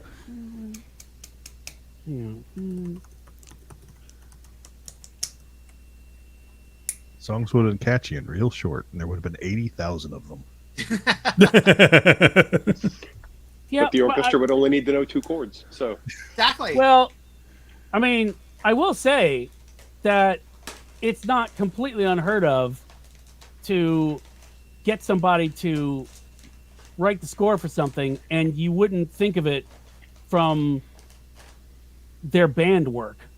I mean, you know, if you Mark Mothersbaugh, you wouldn't think. I mean, you wouldn't listen to Devo and go, you know, we need to get them to score something. But yet, see also Oingo Boingo. although at the beginning, since he was doing like Pee-wee's Big Adventure and stuff, it was kind of Boingo-esque. But yeah, I get your point. Especially later on, it's very hard to tell what's a Danny Elfman score. I mean, if you listen to enough of it, you'll finally clue into it. But they're great. His masterclass is also good. Gonna make me resubscribe. I don't have that kind of time. Yeah, I have to resubscribe too, so I'm with you. Yeah, I just prefer to stay dumb. Well, you mean, do live in cheaper. Florida. Hey, Oh, it's better not knowing anything here. Trust me, Yeah. it is. Hey, John, I'll give you $10 It's- if you walk outside your house and yell "gay, gay, gay" really loud Well, in a Gay, dress. gay, gay, woke. In a dress. Gay, gay, gay, woke. good Lord. And just tell them you're talking about Marvin Gaye if they come to your house. oh, that'll get me beat too. I mean, to be fair, he's not in Tennessee, That is No. true. so he can wear the dress. Oh, he's working on that here too. I know. Oh, by the way, we aren't allowed to talk about him without registering with our state to be allowed to talk about him. Yeah, when Newt Gingrich comes out and says you might want to back off of that a little bit, that's Whoa, when buddy. you know Oh, that buddy. you might have gone too far. Man. Yeah, yeah. When the guy I'm out of who, the state as soon as I can, just for the record. Yeah. Hey, listen. If Hey, you need could a be halfway listening. house, you let me know. You've only got like 8 more kids to put through college. My last one is 2 years out from being done. So It's Florida, okay. just I send him to already Martha's sent him Vineyard. pictures of John as Agent Carter. He's not going anywhere but jail. Well, he's not going to Tennessee. Look, Oh I my got God. kids to put through school too, and there's money involved. I'm sorry, John. It's not snitching if I tell you flat out that I'm doing it. That's an interesting distinction. Bad news, John. Your Ryman residency has been canceled.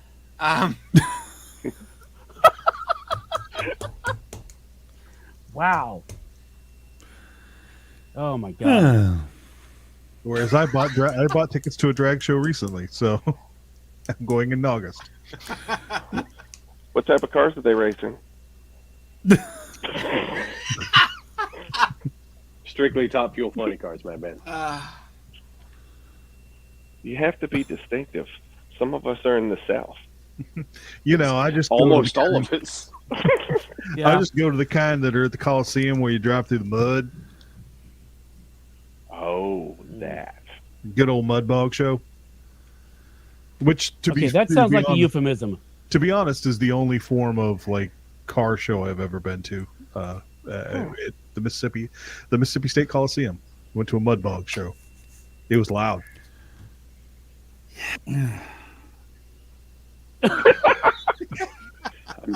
I'm trying to wrap my head around JJ being in Mississippi. I grew up there. Oh, wow. Okay. Well, these are things I did not know. He escaped just like Tuffley and I escaped. My We did it in a balloon. I think he tunneled out. I was about to some would argue you guys didn't clear minimum safe distance, but you know. Did you go to the crossroads and make a deal? It's the same and thing devil as sent you tunneling. to It was in Portland? a Pontiac, so it's fine. I have been there. I'm gonna do that next time I go down to Atlanta. I'm gonna try to do that. To do which? I mean, to Do go the to Clarksville. crossroads.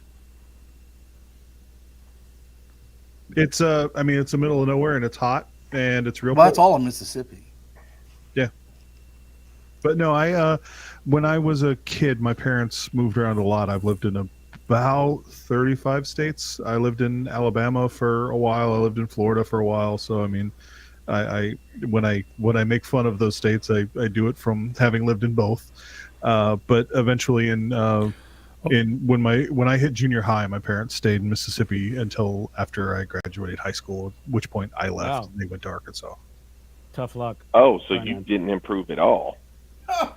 Well, they went to Arkansas. Actually, when they went to Arkansas, I stayed in Mississippi for a couple of years, and then when I left Mississippi, I moved to LA, and then I moved to Maine, and then I moved to New York, and then I moved around. All right, that sounds. you went from LA to Maine? Yep, because I was trying to move to New York and couldn't find a place, so I had a place to crash in Maine. Next thing you know, I lived in Maine for an entire winter. It's in the commute, man. It's Right. there. Yeah. You could Yeah. just take the train. Let's just say not Yeah, just just take the not just train. Maine. Exactly. Not just Maine. Maine for a winter. Not Yeah. Maine for a summer. Maine Nope. for a winter. Maine for a It winter. may have been that he got there the next day, could not leave. It was just impossible. Snowed in. Here's You the know- thing about 3.5 Maine. months. Maine is so fucking expensive that's not entirely untrue. By know the time what? you get there, everything costs so fucking much because nothing goes to Maine by mistake. There's no so everything that goes to Maine is That's Tom Waits. That's Tom Waits' tune, by the way. Intentionally Maine. so like You may like him more than you think. so even like things like if you shopped at Walmart, they cost like shit tons more to shop at a Walmart than it would just shop at a Walmart in say Connecticut because it had to be shipped further, and that's where the trucks end. So everything costs so fucking much there that by the time you get there, you pretty much have to get a job in order to leave. So I had to work. I was baking bread in a gas station for a winter. As you do. Goes to Maine by As you mistake, do. Except JJ. Yeah, well, That's a memoir. Yeah, The that's- the trucks end in Connecticut, and then they just manhaul it on sledges up to Maine. JJ, That's I why don't it's so know if you've expensive. seen Poker Face yet, but that's the setup for an episode. Sweet. Yep. Oh my God! Wow. He's not wrong. That was actually a really good episode too. That is, yes. Yeah. No, there was a guy who lived in Maine who was like, I think he was 87 years old, won the lottery, and still ran the dump. His name was Kermit. Oh, this guy sounds fascinating. Oh, he was great. And he one day he'd made up a joke.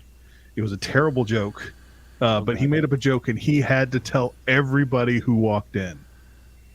And it goes as such, and you kind of have to do a bad Kermit impression to tell the joke. I wish I didn't have to, but you have to just to get the whole idea. And the guy who ran the shop was a guy by the name of Randy. And he comes in and he's like, hey, Randy, did you know they've mixed Viagra with X-Lax pills? So you have to fuck and shit at the same time. That's the whole joke. And he told everyone who came in. These are the people that win the lottery. This makes me sad. I heard that joke like 40 times that day. When Doc, it sounds like Joke is doing a lot of heavy lifting in that sentence. But it got funnier every time. It's not good, but by the time you hear like the 25th angry woman coming in to buy milk, he goes, Kermit, shush. Wait, he was selling milk at the dump? No. All right, okay. So there's a couple of he came into the gas station / bakery that I worked at. It's not the furniture store, John. So there's something that I just Can we unpack the gas station / bakery statement a little bit? Amazing. Yeah, that is amazing. No, hold on. There is nothing to unpack, right? Some of the best burgers in Georgia are found right over there off of what is it? Is it Peachtree Dunwoody or Ashford Dunwoody? Because the restaurant is housed in one of the Chevron stations. There's a really good There there's a really good past barbecue place. There are I'm plenty not of quality arguing against restaurants. gas station food. Okay, the second best Cajun place in Huntsville is in a gas station. Oh, I wasn't even saying gas station food. These are real restaurants. These are restaurants that are attached. Yeah, when I lived in Spring Hill, Louisiana, the best restaurant in town was Radio Shack. I mean, have you been to Buc-ee's? Don't get me started bad with the example. crazy whack gas station. Try this. Hey, we've put this remote controlled car in an air fryer. Welcome to Radio Shack. Yeah, because it was such a small town, the Radio Shack was basically a catalog at the front of a restaurant, but they had the title Radio Shack, so it was That's amazing. I'm still back at the story where there was a bit of confusion that additionally happened to me that I thought you said Kermit.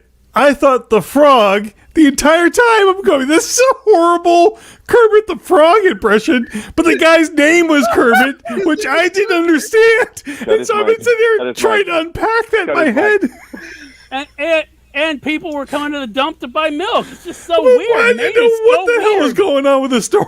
Okay, I just told you. I basically just told you 2 minutes of my life, and now you know how I am, why I am. It all makes so much sense. You don't have a manager. The Fruit Snack Gremlins booking your appointment. What show did my manager book me on? Get my manager. And you're right, Doc. They told you Desert Island is too. Yeah. But Doc, because I'm going to have to drop soon, I'm going to go ahead and send you one you may already be aware of, right? And a fellow Alabamian sent this to me a long time ago, and they opened one in Atlanta during the pandemic, and it's quite fantastic. And you guys have a shop in Huntsville originally called Hero Donuts. Yep. Yes, and they we do. And they make their own bread and all of their sandwiches, and it is fucking delicious. I will make the trip. I think we delicious. I think we may actually get to watch Mad Men fall directly to sleep. Yeah, look, everyone, hey man, I get up at 4 a.m. I was about to say, what do you got, like kids and a job and a life or something? Yeah, right behind him, man. Bus stops early in the morning. Quick, somebody find the X-Files music box. Is that the time you're trying to sneak out so that you don't have to deal with anything else? No. I do the shift, right? She takes them to school. I pick him up in the afternoons, and then we alternate on who puts him to bed and gives him his bath and all the other things. And basically, I just sit around and fend off, people trying to eat my fucking food. All I want to have is dinner after they've already eaten dinner. All right. Trying to put him to sleep now. That's relaxing. I'm going to need you to rub the back of my head, too. This is not that kind of video chat. We have been demonetized. Wait. Wait, we were monetized? What? We haven't been for quite some time. Pretty sure I didn't fill out a rider for him. Oh my god. Well, if you guys need to jet, do you want to share any recommendations before you go? I don't know that I have any. I just decided I needed to talk to, a half dozen incredibly strange people for 30 minutes before I called it a day. And you were all here in one place, so it was efficient. You're dealing with a fucking international cult of weirdos. I think he Yes, lost I that. am. I think he lost that. It's true. I'm one of the founders of this international cult of weirdos. Thank you very much. Very true. It's like International House of Pancakes, but without the pancakes. We've got fucking pancakes. We got pancakes. You may not have pancakes. We've got pancakes. Pancakes over here. Oh yeah. We'll hook you up with some pancakes next time you're in town. That's like a staple. It's like Prince and pancakes. You got it. Yep. So Madman, did you have anything to recommend? The back of his eyelids. Give me a moment. I'm trying to. Doc, are you headed out? I am, sir. The only thing I will recommend, because it's me and we've been talking about movies, so I'm going to recommend a book. Go find the Chinatown Death Cloud Peril. It's not new. It was new to me. Fantastic little pulp fiction mystery thing starring Lester Dent and what was Walter's last name? The two guys that wrote The Shadow and Doc Bronze, or Doc Savage. Who's the author? Anna Brown. I don't remember the actual author's name, but I've with a heard title of it, like but The I don't- Chinatown Death Cloud Peril, you won't have a hard time finding it. Oh yeah, no, I've heard of it before. But So it's a pulp adventure novel starring fictionalized versions of actual pulp authors, including a young Flash L. Ron Hubbard, and a few other folks. It's awesome. nice. Other than that, I haven't read anything terribly contemporary lately, except The Madhouse at the End of the Earth, which is about the exploration of Antarctica, which is crazy pants. They got frozen in on the ice pack unexpectedly and spent like 18 months there. They didn't mean to. They were eating penguins before it was all said and done. Is this Shackleton or which one is this? No, it's JJ. He was making penguin bread. It was a Belgian, Chinatown Death Cloud Perils by Paul Malmont. Thank you. It was his first novel. Anyway, I didn't even tell you about the time I lived in a red, white, and blue school bus for a year. I know teaser for next episode. we just need to have a spin-off podcast with JJ telling stories and the rest of us reacting. Things JJ randomly remembers. I wish I was lying, but I'm not.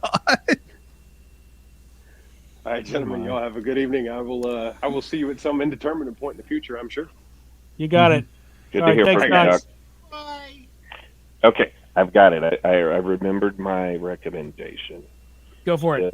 So there is a comic from a company called Godhood Comics. They started Kickstarter a while back, and I got to meet them over the weekend a few weeks ago, called The Antagonist, right?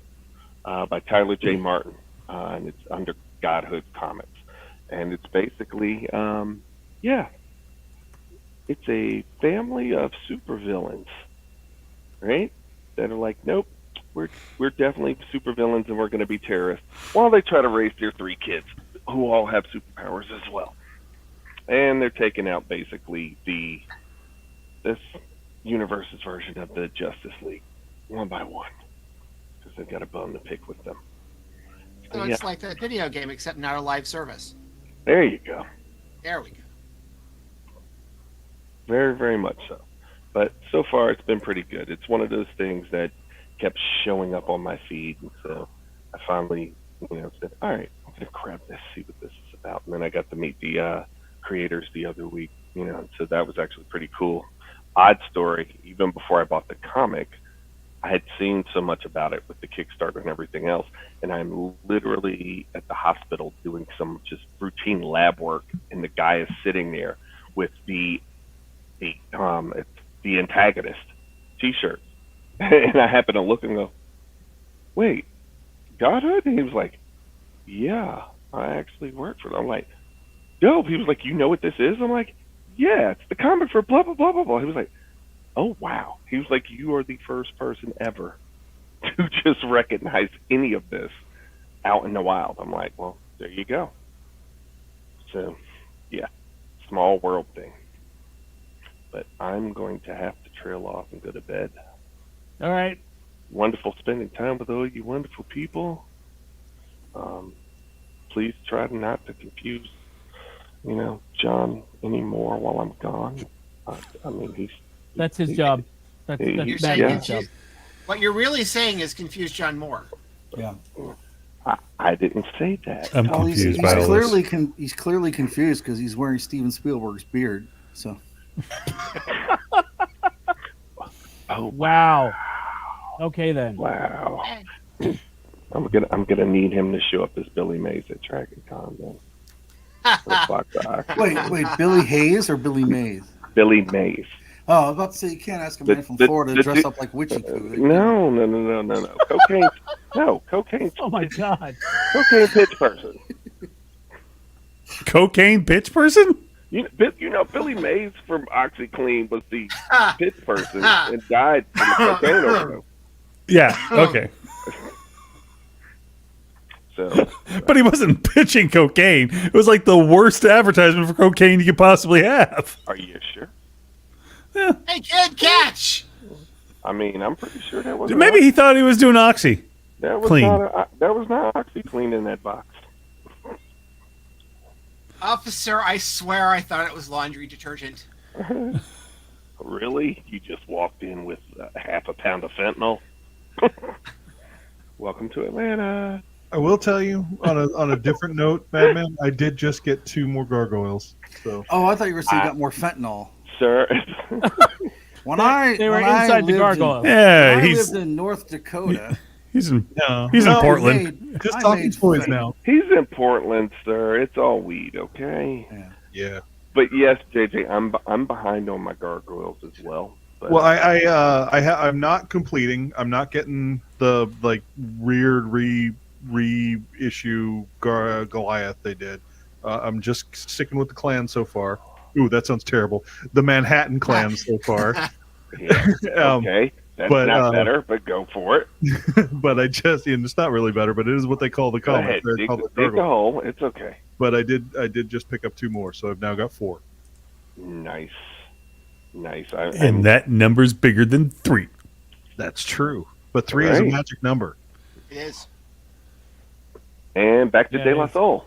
That was the goal. Boom, boom. Yep. All right, guys, hang in there. All right, man.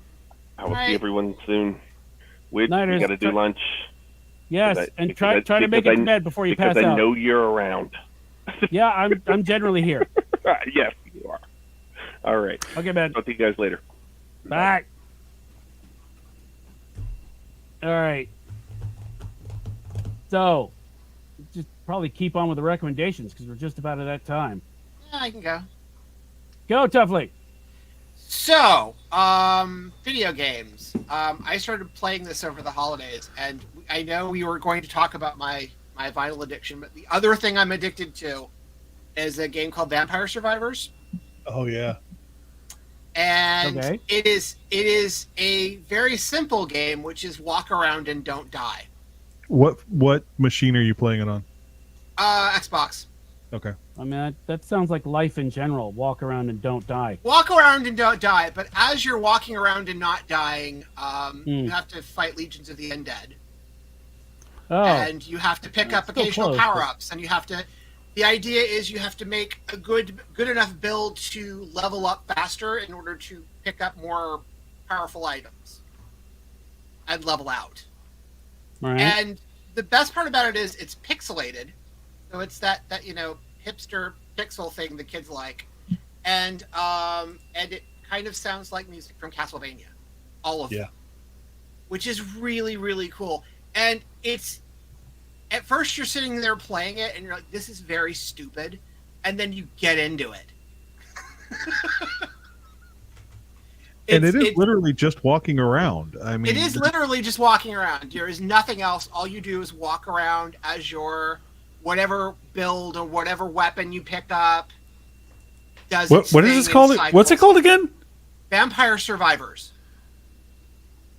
You don't even like press buttons, do you? Because there's not like an attack no button pressing. Your weapons do everything for you. You just walk around and you kill things, and as you kill things, you pick up gems. Mm-hmm. Those gems are your experience points. You build up your XP. The XP builds up your levels. That makes your weapons stronger. You can also pick up, there are multipliers for the weapons. You get those. At some point, you can max out all your weapons and just literally walk around the screen and nothing touches you until death shows up. Yeah. And it's very an insanely simple game, but it's so addictive because you want to make a better run, and you figure out, okay, is this it? That is it. Yeah. No, everything I have seen about this game basically makes it look like it would be crack for me, which is why I've avoided it like the plague. Probably wise. It's on Game Pass, and it is literally on everything, including phones. Yeah. So if you want to pick that up, so that's the thing I've been doing instead of my wife trying to get me to do Snap, join the Snap cult, which I'm not going to do yet. But boo. Yeah. Become one of us. I'm in that cult. I have to go to work and stuff, so I can't. I have to go to work and buy records. I can't. Exactly. But I've been doing Vampire Survivors. It's on It's on Xbox Game Pass. It's on PlayStation. I think it's on the Switch now. I think it runs okay on the Switch, and you can also get it on your phone. It's everywhere. So that's a video game I've been playing. Yes, I know there is another Yakuza Like a Dragon game out, but I haven't gotten to it yet, and I want to. So that's probably next time. Albums. Rob, get the list ready. Local band first. Algiers. I think I talked about them a couple of years ago when There Is No Year came out. They're back with another record. It's called Shook. And the best way to describe Algiers is that they are a blend of a couple of different styles. Sometimes they go really hard synthy and industrial, and then other times they go way the other way and sound very punky, or occasionally the lead singer, and I forget his name, and he sent me a lovely handwritten note the last time I bought something from them, and I forgot his name. I'm sorry. He sounds very soulful. It kind of sounds like the way the Heavy does, with the guy that sounds like he's doing the Motown thing in another band, that sort of thing. And what they've done for Shook is they've actually kind of done basically a hip hop record, kind of.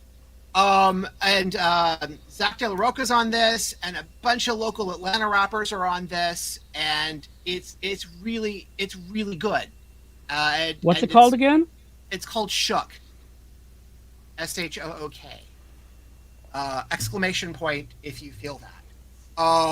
But it's from Algiers, and they are extremely local to Uswich.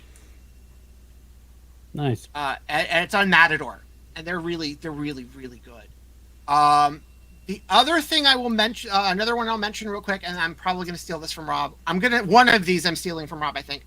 The new Gorillaz, which is Cracker Island. It's been a little interesting if you've been following the last couple of Gorillaz albums, because either the Now had just Damon Albarn singing on it, and then Song Machine had all wall-to-wall guests on it, and this one doesn't really find a balance on that, but it seems like it's a little. There are more guests on this record, but it feels a bit more balanced. And it's a really nice record. The standout track so far is the Tame Impala Booty Brown song, which is I really liked. But the new, although I will deduct points, and I'll say this, Damon Albarn, if you're listening, I'm going to deduct points for you putting out the deluxe edition the Monday after you release the fucking album. Don't do that. I hate it when bands do that. Release the deluxe edition of the record with additional tracks after I pre-ordered the original album. I fucking hate when bands do that. Stop it. But Cracker Island, it's a good album. The next one I'll point out is I know unfortunately with Dave, I also bought the De La Soul record, pre-ordered it when they announced it while Dave was still with us. And I also pre-ordered this while Burt Bacharach was still alive. I got the new collection of the songs of Bacharach and Costello, which is the stuff that he did with Elvis Costello, the Painted from Memory album, and they also wrote some additional material for a planned stage production of like the Painted from Memory material, which was kind of conceived by Chuck Lorre. Yes, that Chuck Lorre. Had an idea for a film, had an idea for a stage production of Painted from Memory, and so Burt Bacharach and Elvis Costello wrote additional songs for it. That never happened, this includes a remaster of the Painted from Memory album and that new material. There are other configurations of this record. The vinyl one has some of all the Painted from Memory album and some of this material. The 2 CD, which I also have, has all of the Painted from Memory and the musical material, and then the Super Deluxe has an additional live CD of the Painted from Memory songs performed by in various talk show appearances and by Costello and the Imposters later. And there's an additional live disc that has various Elvis Costello or Bacharach covers over the years. It's a really good set. The configuration, like I said, I've got the 2 LP one, and I also got the CD. I would say get the CD because it's got the material you want, or at least the newer material. Because the Bacharach covers, if you have some of the expanded versions of the Elvis Costello and Attractions album, some of that stuff is already there. So if you may already own those, but I would go with that. The other thing is, I have been listening to, Rob, and you may know what I'm talking about. I have been listening to The Tourists a lot, which is, if you don't know, The Tourists is the band that Annie Lennox and Dave Stewart were in prior to everyone else leaving that band, and they became the Eurythmics. They had 3 albums. I got the compilation, which is the only thing I could find, which is Greatest Hits, which you can question mark that. But it's really good. I really like that. So buy a Tourist record. And that's it. Cool. Thanks, Dovely. All right, who's next? I don't really have anything, so I can get it done with real quick. Okay. Go for it. Well, I was with the records thing. I will say I don't have really a record to recommend, but what I will say is I started doing something recently that I'm very much enjoying, and it's going along with my record addiction of like approximately once a month giving myself a budget, going to the record store, picking up whatever catches my eye, and then buying a bottle of whiskey on the way home. And I come home it'll be my Friday, and I'll just put on records and listen to whiskey. Or excuse me, I'll drink the whiskey. I'll listen to the records. Doing a bit of listening to whiskey tonight, aren't you? That is how you know the whiskey works. Yeah, but it's just a really, I have found it as a really great. It's just, I can't do it very often, but it's just become this little ritual for me of like, this has been a shit week, so this is record store whiskey week, and so like I bought a couple days ago, I bought a a Beastie Boys compilation as well as a Dolly Parton compilation, and then came home and just like drink whiskey and listen to Dolly Parton and the Beastie Boys, and it was great. So that's, just saying, sometimes it's really nice. If I guess if there's a recommendation there, just unplug every once in a while and just listen to some music. But there are two comics that I'm really enjoying right now. I think one of them may have just ended. I'm not exactly sure. It's a Dark Horse comic. It's 4 issues, and I don't know if it's going to. When it says the end, I don't know if it meant that at the end of the 4th issue was the end of the first storyline, or if it is the end of the comic. So I don't know if it's going on or not. But it's Brian Michael Bendis is doing the ones, and the whole concept of the book is all of these people that were chosen ones, that whatever they were chosen for has happened, and they are still going on, and so they are all chosen ones, and they are all collected to basically figure out what to do now that the devil has been reborn. And it's a bizarre, very Brian Michael Bendis zany kind of comic. It doesn't sound all that zany, but it is. And as I was saying earlier with Madman, I'm a huge fan of the show Gargoyles. They have relaunched Gargoyles in a series of Boom Comics. They're fucking great.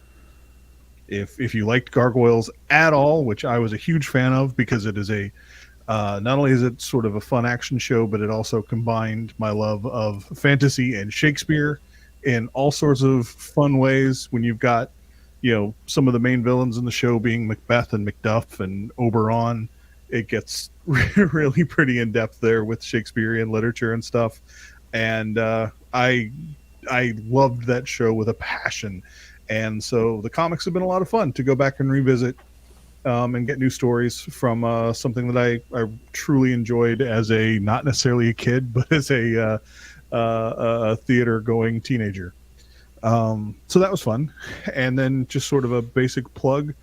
I have so my podcast, Marcin's Podcast, has a new host. I have applied to a new hosting agency, so we will be coming back very soon. So if you haven't heard enough of me ramble about my weird life, apparently, I will be doing that soon. And also on the YouTube, or on I just did a panel with the theater track, wants to be a theater track. Yeah, the Dragon Con theater and musical. Yeah, and I thought the panel went real well. It was called Art of the Play, and it's out there. And I thought it went pretty well. So it was great. If you want to hear me ramble on about theater with other people, I think it went well. It was a good time, and I think it was a successful panel. And so I'm proud of it. So check it out. Cool. Thanks, JJ. I think I'm going to have to bounce. So, all right, man. See you guys. Bye. Nighters. Bye, JJ. Tell Kermit I said hi. He's your friend, right? Lives Who? with you? Oh, no. Yes. He's my imaginary rabbit. It's one of the voices in his head. Yeah, it is. At all times. Just going, yay! It's also listening to whiskey. I can hear the ocean. Anyway. All right. Good night. All right. Rob. So you haven't heard of them yet, but you will. They're called Hello Mary. They're from New York. Kind of sounds like Lush playing with the Strokes.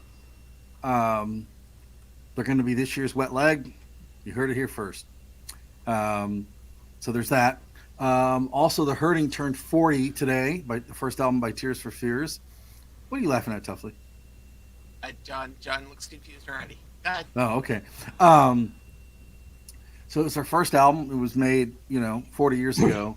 And sadly, all the angst about, the Cold War and nuclear weapons and people being jittery, it's all back. So it still holds up really well. And gave us Mad World, which is adeptly used by somebody else in Donnie Darko. So if you want to listen to an album that's really interesting, because a lot of the songs blend into each other, and it's got some really interesting uses of melodies and key changes. So I recommend that. And then also a book by Wesley Doyle called Conform to Deform, The Weird and Wonderful World of Some Bazaar.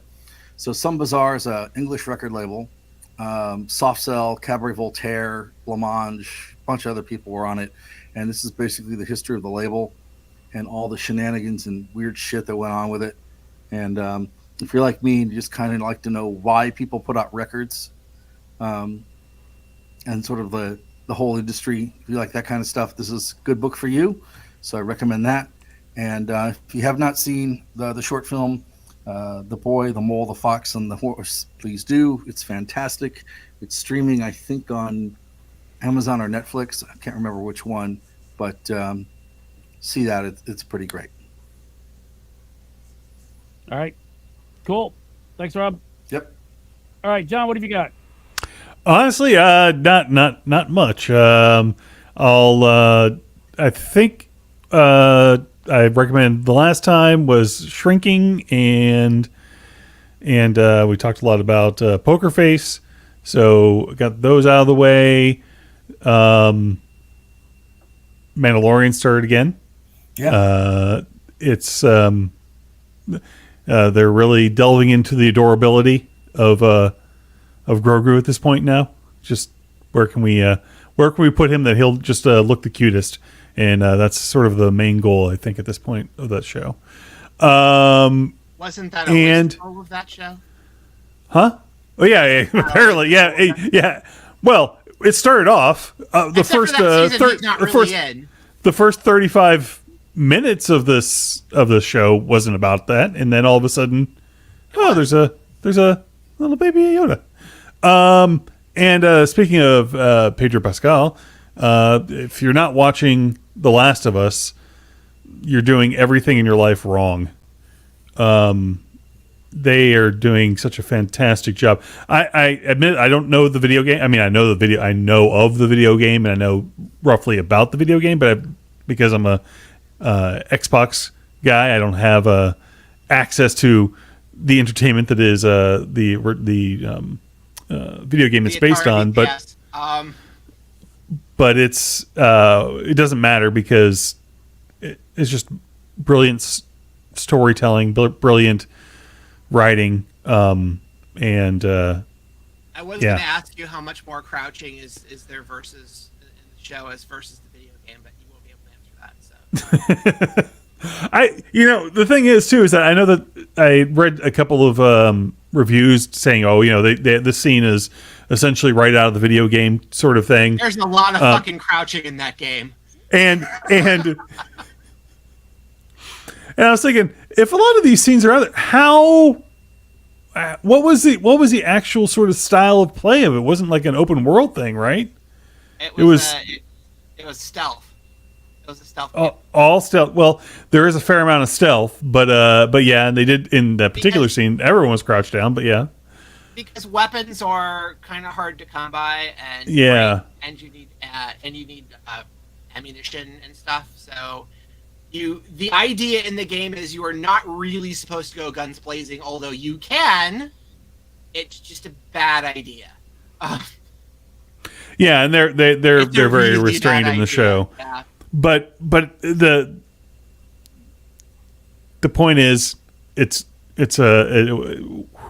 my understanding is the people that wrote the video game also are writing the series, and they're doing a fantastic job. Yeah, it's one of the guys that's writing the show, and it's the other gentleman wrote Chernobyl. Am I correct in that? Yep. Yeah. Oh well, okay. So never mind. There's the pedigree right there. All right. Yep. All right, so that's it. And by the way, I do know for a fact that you can get Last of Us on Amazon.com if you head over to needcoffee.com/Amazon/ I think the name of the video game is called something like Us and the Last of.com, and you'll get there. Part 1, Part 2, all the remasters. All of them. John is correct that all of the remasters can be found if you go to needcoffee.com/Amazon. You will wind up at Amazon.com like you've gone to the front page because you have. And anything you buy during that session, we will get kickbacks for, which we certainly appreciate. For for my recommendation, I'm going to do an indie comic as well. It is a a series that is very World War Z-esque. That is called Year Zero, and it's by AWA Studios, and it's basically taking single characters scattered around the world and taking them through whatever stage of the zombie apocalypse is taking place in that particular series. They've done a prequel series that goes back to the very beginning, even though its the first volume was sort of the beginning too. So I guess you would say it was kind of like Fear the Walking Dead and then Fear the Walking Dead, but without the time jumps and the obnoxious writing. But with no Lenny James either, which is a shame. But what can you do? So yeah, I don't know if they've been collected yet in such a fashion they could be bought in trade on Amazon. But however you find them, however you get your comics, check it out because it's it's zombies and it's fun. So yeah. So Did you know? I guess, Did you know? Did you know that as we were recording this, it's the 40th anniversary of the release of Blue Monday? Yeah, I was going to mention that in my On a recommendations, Tuesday. but I thought you would bring it up and mention it. No, yeah, I was going to point it out. About that. I was going to point it out, but it's on a Tuesday. But it was originally released on a Monday, but it's hard to get March 7th on a Monday. Time marks. Because I looked at the calendar. Yep. Especially in March. In March. Yeah. It marches marching. It does. On. Time. And then in when March is on. Yes. Marches right into April. And she doesn't appreciate it. No.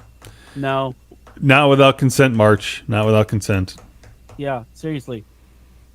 Calendars is not consent, I think is what they say. And we live in an age of consent. It's a new order. We looped back to New Order, so there you go. I was waiting for him to But go. of course, if that calendar's in Florida, then, No. I was waiting. Calendars in Florida, I then all was waiting bets to are see off. if John was going to go Jesus and Mary chain. But, No.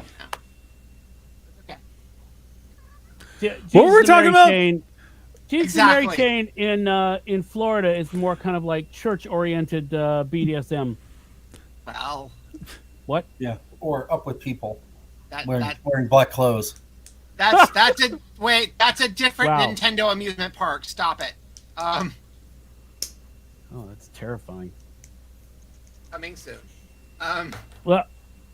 Well, I think we screeched to a halt at the over high curb that is the end of another episode of Weekend Justice.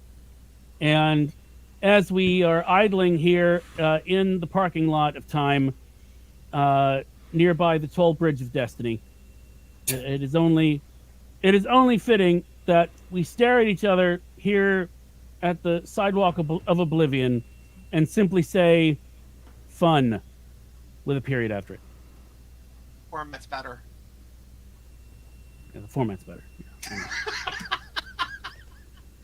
It was. The format's great. Format's better. Dog Problems, great album. Yeah. I recommend that too. There you go. Dog Problems. Go Dog get Problems. Word. that. Good shit. Dog Problems and 3 Feet High and Rising. Go forth. Purchase. Consume. There you have it.